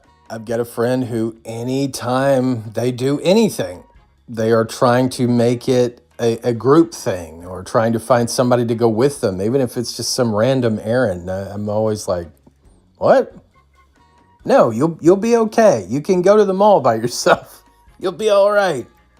He does say that he loves to be with people he enjoys. So, of course, he loves being with Jen when he can, but he doesn't require it. Yeah, I mean, to me, if I'm with someone that I enjoy being with, that's great. But also, I like to spend a fair amount of time alone as well. And hopefully Jen is good with that too, because in this relationship, she's going to get a lot of that. The Charlie Keeper asks, do you get scared out there on the road? Sketchy situations. I liked how Jacob answered this question, and I highly encourage, obviously, as you can see, I'm cutting up this tremendously. This ran nearly an hour and a half, and you should go watch his video if you want to hear his Q&A, and the link will be in the description. But he could have easily talked about trolls and people trying to keep up with him, and that's who he's really fearful of, rather than sketchy places. But he didn't. He didn't talk about any of that. Talked about that he's not really concern when he goes somewhere. He attributes a lot of that to his time working in CPS and having to go into dangerous areas. So I respect his answer. His next question deals with wrestling and where was he trained as a wrestler? Too much respect for wrestling and wrestlers to claim that I'm any sort of trained wrestler. I did participate in wrestling, in tap wrestling in Georgia and Supreme Wrestling in Indiana. Now, along with the very talented Demonic Abyss and my lovely wife, Lori, we had the opportunity to go see him wrestle, not here, but in Evansville, Indiana. Jerry Lawler was also there that night. I thought he did a good job. He played into this character of YouTuber, and he was a much smaller channel even then, but he was billed as this famous YouTuber. And it was something he had always wanted to do, clearly, since he was a kid. I thought he did a great job. The views on his channel were horrible, so he had to finally shut that down. Because when he would do a wrestling video, we're talking 5,000 views. And he finally just had to get that out of his system and end it altogether. He touched my butt. What is your preferred approach when a fan meets me in public? I always say, if you see me in public, feel free to come up and say hello. So he didn't give the disclaimer of you've got 30 seconds with me and then you need to go on like Adam used to do. But he does say, if you see him filming or if you see him in the bathroom, stay away. Yeah, definitely leave me alone there. But yeah, come up, say hello. And it's just easier for me if, instead of interrupting me, just wait till I'm done and I, put the camera down for a second and then come up and say hello. Jacob, love your videos, especially the ones with Jen. When are you two getting married?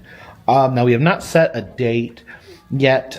We didn't talk a lot about wedding plans in 2025. So it'll be nice when he and Jen can talk about these things together, because obviously on camera, he's been saying a whole lot about it lately, like it was imminent. So the fans are expecting that. He said, of course, a lot of it's going to have to do with her health, which is absolutely what we completely understand. But he says sometimes you just got to do it.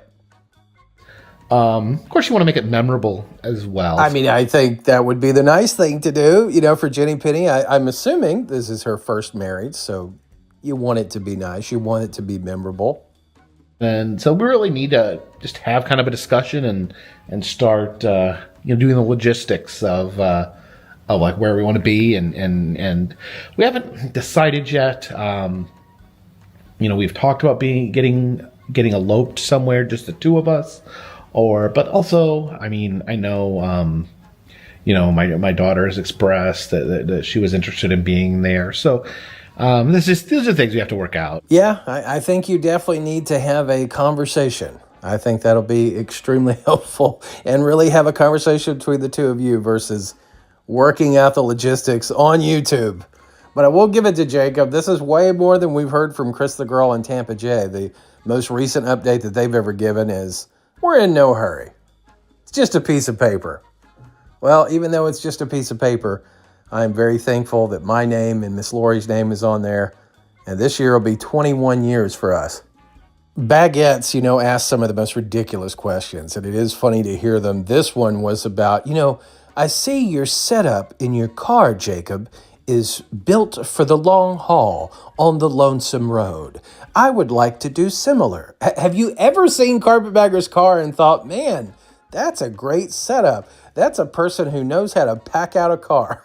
I mean, there's a lot of things you could say. I don't think anybody would ever say that. So Jacob gets into what he carries in the car, and he also talks about something that Adam the Woo would be proud of. He can go a long time without doing laundry. Because I in case it goes time right where I don't have time to do laundry, I can go a fairly long time. I think I can almost go a month worth of it with the clothes that I have in my car without having to do laundry. Yeah, you do not want to be a passenger in that car at the end of the month. Which I really try saying that 5 times fast. Jacob also talks about food, that he knows he needs to travel more with food, doesn't need to eat out quite as much. He said, keep reminding me. And he said, well, no, that would be kind of annoying. But He said he's going to try to do better. This is a question from Making New Dreams Come True, and I think a lot of people ask the same question. Will you have a meetup? I like the idea of having meetups. I do want to have more meetups. Meetups are just really hard. They are hard. They do require a lot of planning. Now, Carpetbagger's meetups have been interesting because they've been primarily vloggers that show up. Now, this has been the most successful of his meetups back in 2021 when he had right around 40 people show up. Some of the things that prevent me is just my travel schedule. It's really hard to do a meetup. Like when I travel out somewhere, a few times back in the day, I would just say, I'm going to be here. You guys show up. Honestly, a channel is just to the point where it's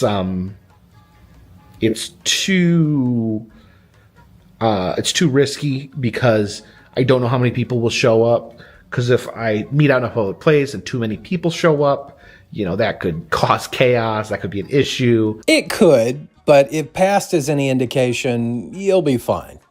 So in the end, Jacob says it would require time, effort, and he's just not in a place that he wants to do that. Nirvana 2117 asks, what motivates you to keep doing what you do every single day? I know it's easy for us to immediately think cha-ching, but the money in and of itself for the Carpetbagger channel is not much more when you account for expenses, taxes, all that sort of thing. Not much more than what he was making at his normal job. So that's a fair question. What keeps you going? What keeps you doing this? The biggest motivation is I love it. I love what I do. I love making these videos. I love seeing cool things. And ultimately, that's 100% what it is. It had to be his love of travel and doing this sort of thing had to supersede all else in his life. And it has. And we'll deal with more of that in just a little bit. He gets into questions from fans about his camera, about why does he wear the hat, all those sorts of things you would expect. And if you want to hear his answers, again, link in the description, go watch his Q&A. And Jacob is answering a lot of these questions based on these people are new to his channel, perhaps. Some of these things he's touched on time after time after time after time over the last several years. He gets the question he gets a lot, talking about his previous employment with CPS, where he worked for a decade, and he goes into that story. I'm proud of the work I did. I think I did a good job. I know I helped keep a lot of kids safe, but I definitely enjoy this more. Now, I think that makes complete sense and is a whole lot more understandable, and he's not going to get the flack that he got when he answered this before a while ago. And he said that what he does as a vlogger was more rewarding than what he did working for CPS. Now, that goes into the absurd realm. Looking after the welfare of children, even if only one child was placed in a better situation, is more rewarding than any of these travel videos. And I think him saying he just enjoys this more, yeah, that makes complete sense. Who wouldn't enjoy travel versus what obviously was hard work? And I'm sure he did some great work. It got to a point, though, that he had to choose between his hobby and his employment and even his marriage. And in all situations, he chose the hobby. Larry Hill says, I'm very curious as to how what you do works, funding and all that. So there's several ways, that I make money by making video content. I got to give it up for Jacob on this one. He was short, sweet, to the point. When Adam would discuss this and how he makes money, he almost referred to it as like magic, this weird way that I make money. Jacob was just, very out in front. Ad revenue, Patreon, which is a significant amount. Now, he never really talks about that. Patreon is a significant amount of his income, and if he did not have that, he could not do YouTube. Cameo, Etsy shop, and that's how it works. And that's how I make a living. Callie asks, what part of your gig burns you out the most and how do you overcome it? A lot of driving, a lot of filming, a lot of editing, and that just makes me physically tired. Jacob contradicts this a little bit later when he says there's very little editing to what he does, but he doesn't go overboard, not like vloggers normally do about how hard their job is. I think he was pretty honest. Things that would tire anybody out tire him, but it's his job, so he keeps going. The next question I think is a really good one. How does he film out in the open with people staring, comments that he might get? Clearly, we've seen on film just the way people react to him, Adam, others. A lot of times people get very frustrated when their magical times are interrupted by these obnoxious vloggers. Really, it's just a matter of doing it over and over again, doing it so much that you kind of zone that out. If you look at my early videos, I'm incredibly nervous. In other early videos, I just avoided talking when other people were around.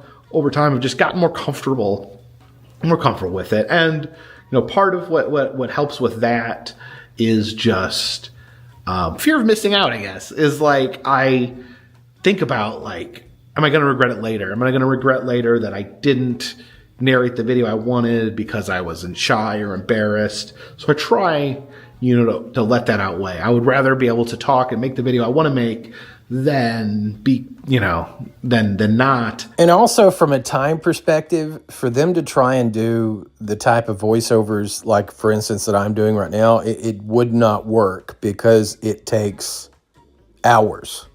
And it's hours that these vloggers don't have. And I get that. And I say that realistically, even though I'm like, what do they have to do? They have all the time in the world. Well, if you added on 3, 4, 5 hours to every single video, yeah, they couldn't do it. I get that. Robert Dambeck Jr. says, why did you give up taking care of needy children in order to care for your own needs? I realized the Carpetbagger was very angry about this question. He did not like it. And I can understand that to a point, but it was a fair question. And I think you have to examine why he was in CPS in the first place. It was not a calling. I don't even know that he wanted to go into that line of work. He was kind of pushed into that line of work by his ex-wife who did that work and who got that degree as well, the same degree that Jacob had. And when I equate this, because I have a family of teachers, if somebody goes into the teaching field and it's not a calling, it's just a job, it will be one of the most miserable experiences of their life. And I have no doubt that Jacob did a great job at CPS. I'm not going to take anything away from his experience there. But when it's just a job and it's not a calling, it makes complete sense why you would want to get out of it. Robert, I think this is a strange question. I don't feel like a person should ever feel like they have to stay in a job. What exactly you're accusing me of? I did try to stay in my job. I was given some of you probably heard me tell this story before. This is my origin story that my work at CPS told me they didn't want me to have a YouTube channel.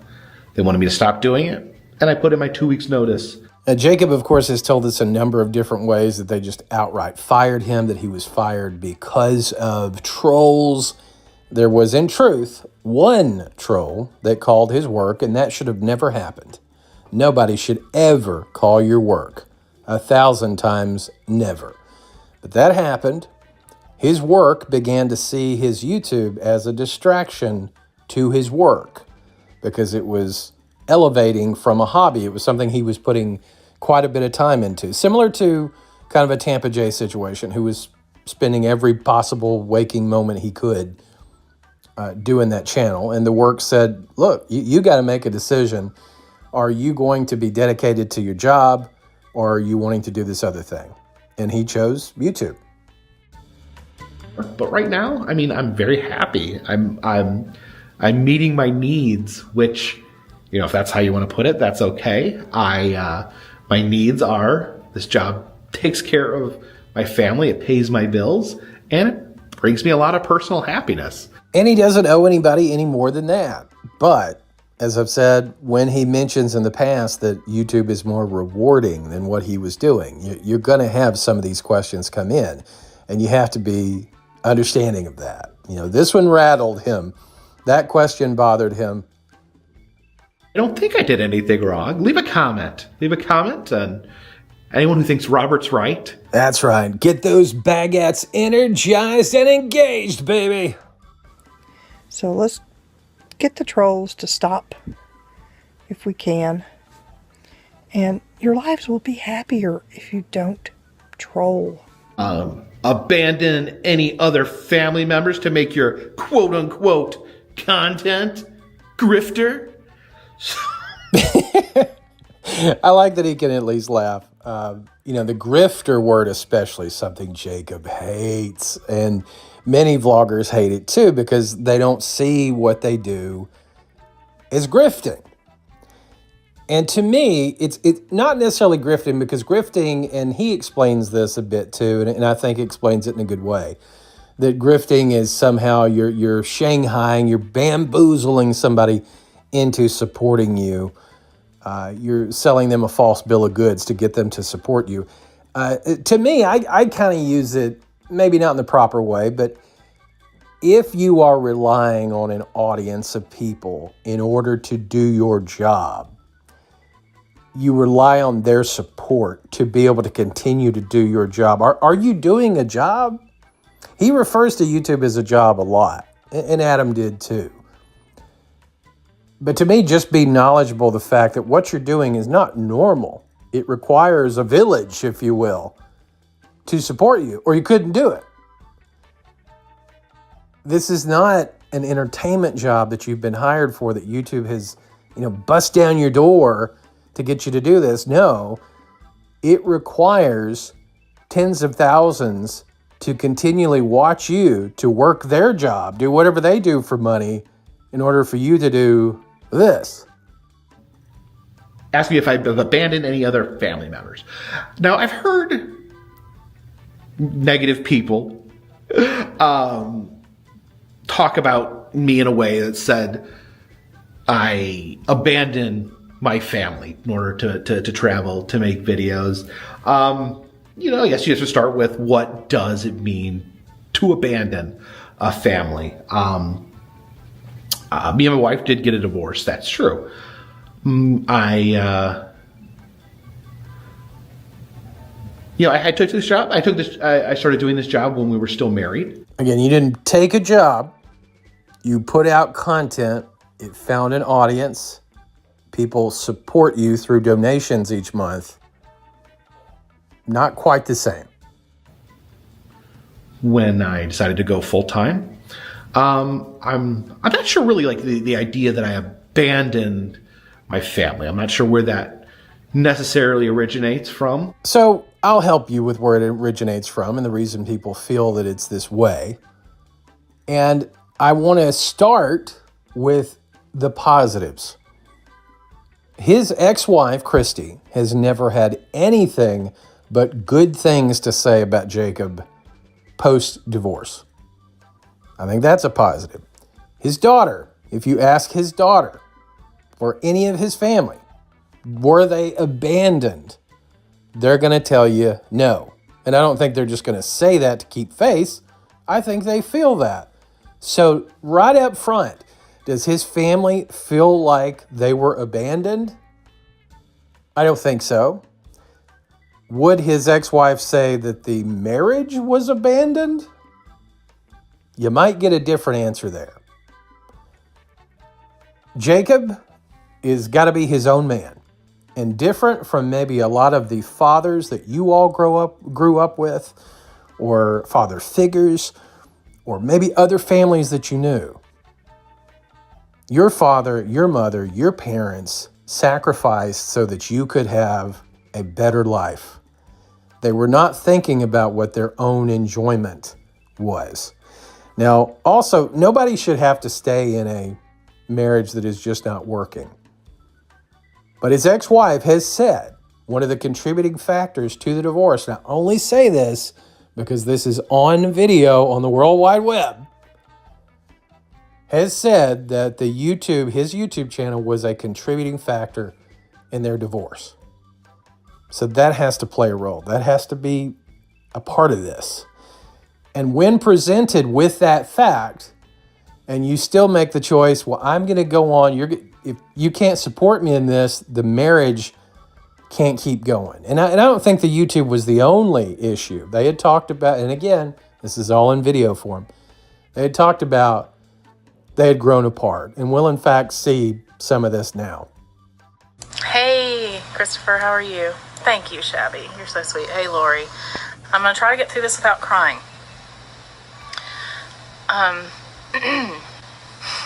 Thank you, Mr. Midnight. Jacob and I are getting a divorce. I feel like I'm having to tell my kids all over again, even though you guys are not kids, but it's hard because I've built this small community. Yeah, it will be okay. He's not here right now, and we've made this decision a couple days ago. It was really more his decision. Things have not been good or perfect between us for a while. Like, you know, he's gone a lot, we fight a lot, you know, he comes back, we fight some more, and we've been fighters since the day we got married, and that's just the way we are. I did take a job where I was homeless. That is true. My wife, to my knowledge, my former wife, Christy, has never publicly accused me of this. No, and that's the reason I made it clear earlier. His wife, his daughter, his family have never accused him of doing YouTube to the detriment of the family, even though from the outside looking in, it could appear that he chose his own feelings and happiness over that of keeping the family dynamic going. And sometimes marriages don't work out. I get that. It's a reason more than 50% of them end in divorce. My children have never accused me of this. My children are actually very supportive.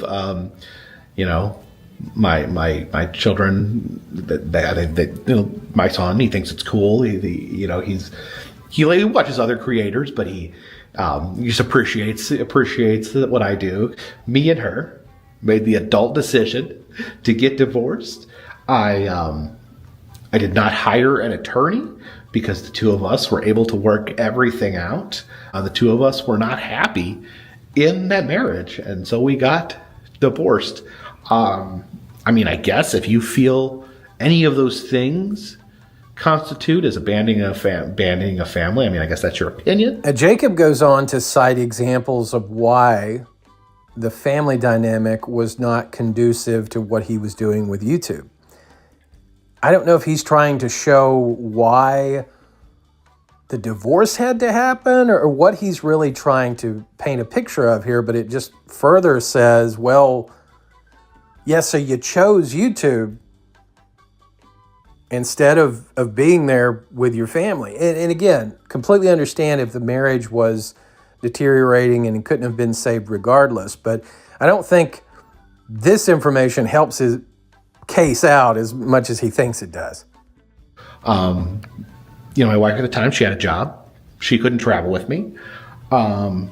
She didn't like to travel. She didn't like the same things I like, so she didn't really want to be visiting the same things. Sometimes we traveled together and did some things together, but for the most part, the primary things featured on this channel, she had little to no interest in. And folks, I know I am by no means the authority on anything. This is just my opinion. This is just my perspective. And coming from somebody who has been with his wife nearly 21 years, who loves his wife more than anything in the world, I cannot fathom choosing anything but my wife and choosing love. And again, if that had ceased to be for him, if the marriage just could not be saved, I totally get making this other decision, provided it was not the reason for the breakup of the marriage. And his ex-wife has not said that. Has said it was a contributing factor, but this is something that will stay with him. He's never going to shake this, because you could talk about it all day, as I'm doing right here, and show all the reasons why. No, you didn't necessarily abandon your family, but you did choose your happiness and YouTube over your family. But if you think I did abandon my family, put "you abandon your family" in big capital letters, then put a bunch of exclamation marks on them and leave those in the comments section. Yeah, definitely do that so that you can be quickly deleted. Jeannie L says, does traveling hurt your relationships? I mean, you know, it is what it is, right? Oh, my divorce. Oh, it's the worst. Oh, my heart's broken, and the only thing that will cure my heart is more super chats. So we've got past what you think would be the worst question he could possibly get. And within that same question, though, he gets something that bothers him even more, the whole grifter part. We're coming back to that, and you can tell he is much more animated and much more upset about that. But he did call me a grifter. And again, I feel like sometimes people go around on the internet, they go to Reddit or go to certain YouTube channels, and they like to repeat things that they heard somewhere else. What a grift is when you are engaging in a dishonest act, when you are fooling people through trickery, treachery, or illegality in order to give them get their money for yourself. Creators may exaggerate or fabricate their personal situation to garner sympathy and get money. But I feel like, you know, me and my colleagues, I can't speak for everyone, but I have a lot of friends that also make YouTube videos. I feel like, you know, with my fan funding, I feel like I'm not tricking anyone. I'm trying to give something in exchange. So in that is the gray area. If the videos were for the fans, and then in turn you're getting the funding, yes, the videos are for Carpetbagger, the same way that Adam did videos for Adam. That's the reason you would see the fans pivot to thank you for allowing us to come along versus thank you for the video. You still got some of that too, but fans started to catch on to the fact of, okay, this video is not really being done for me. It's being done for the creator themselves. But certainly they hope, Adam hoped, Carpetbagger hopes that his fan base can enjoy it. But I think that's the gray area that can shift this into a grift, because you do have to develop this parasocial relationship with these fans to allow you to continue to travel and do this thing that you want. Is it illegal? Are you somehow pulling the wool over people's eyes? No, I totally agree with that.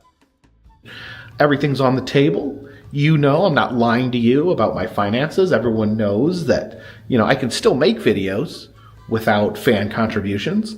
But I do try to make better videos. Whoa there, horsey. Let's slow things down just a bit.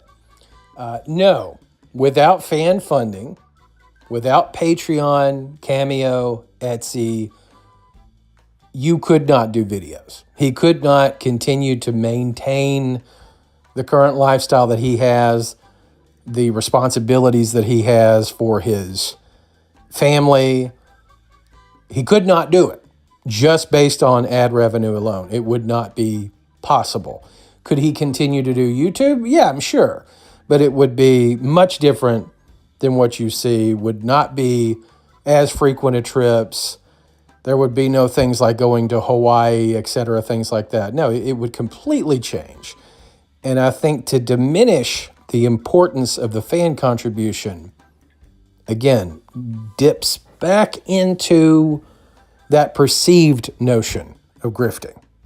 You know, the years ago, I would have never been able to go on cruises or train rides. I simply couldn't afford them. But through fan funding, I've been able to make better videos and create more videos and travel more. It's so hard for any of these creators to just say a blanket thank you. Thank you for allowing me to do all these things. Because again, they're still looking at it as transactional. Yes, the fans are giving over their money, but they're only doing it because they're getting this thing they want.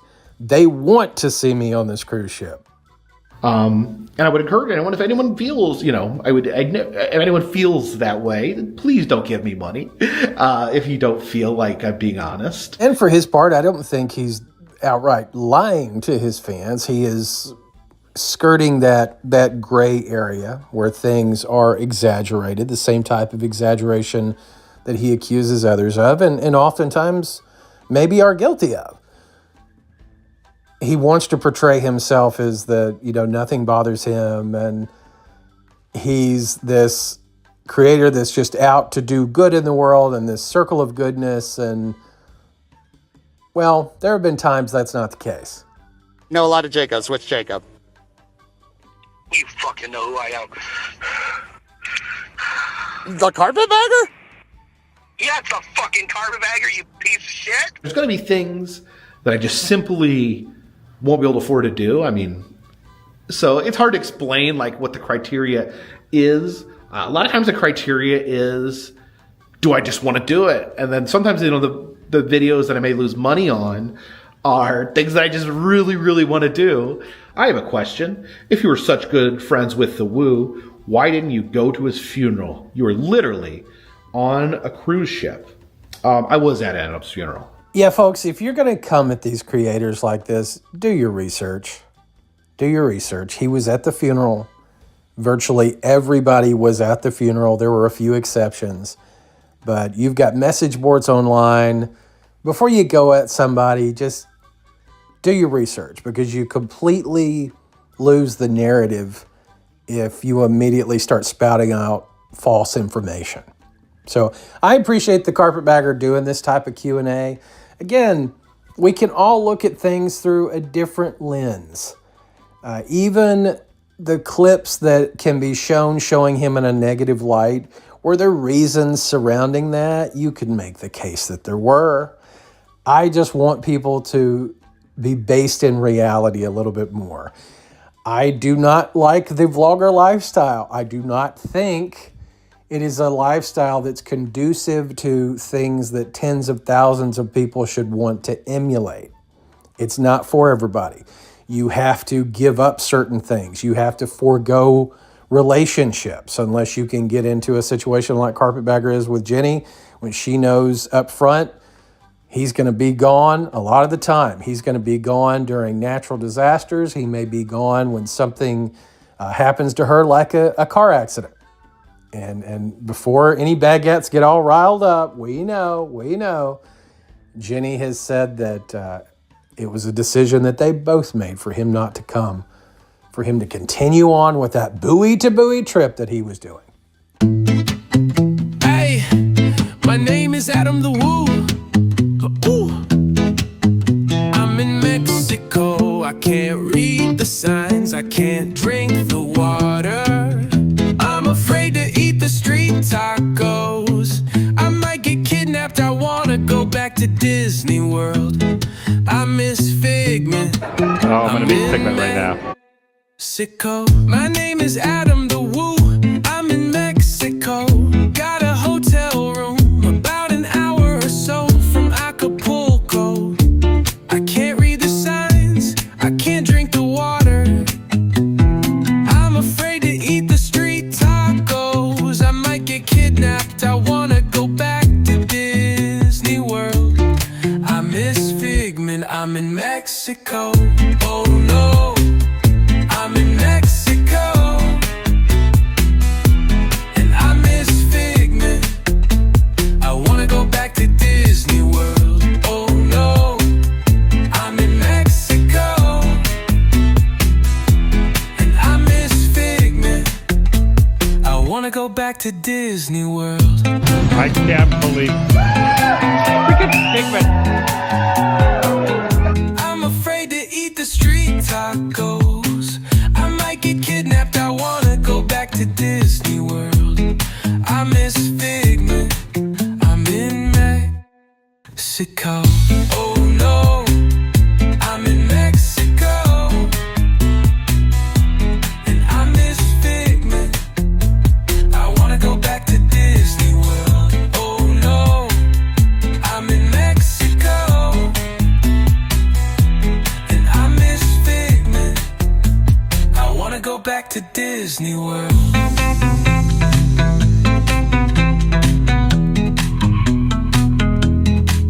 My name is Adam the Woo. I'm in Mexico. Got a hotel room about an hour or so from Acapulco. I can't read the signs, I can't drink the water. I'm afraid to eat the street tacos. I might get kidnapped. I wanna go back to Disney World. I miss Figment. I'm in Mexico.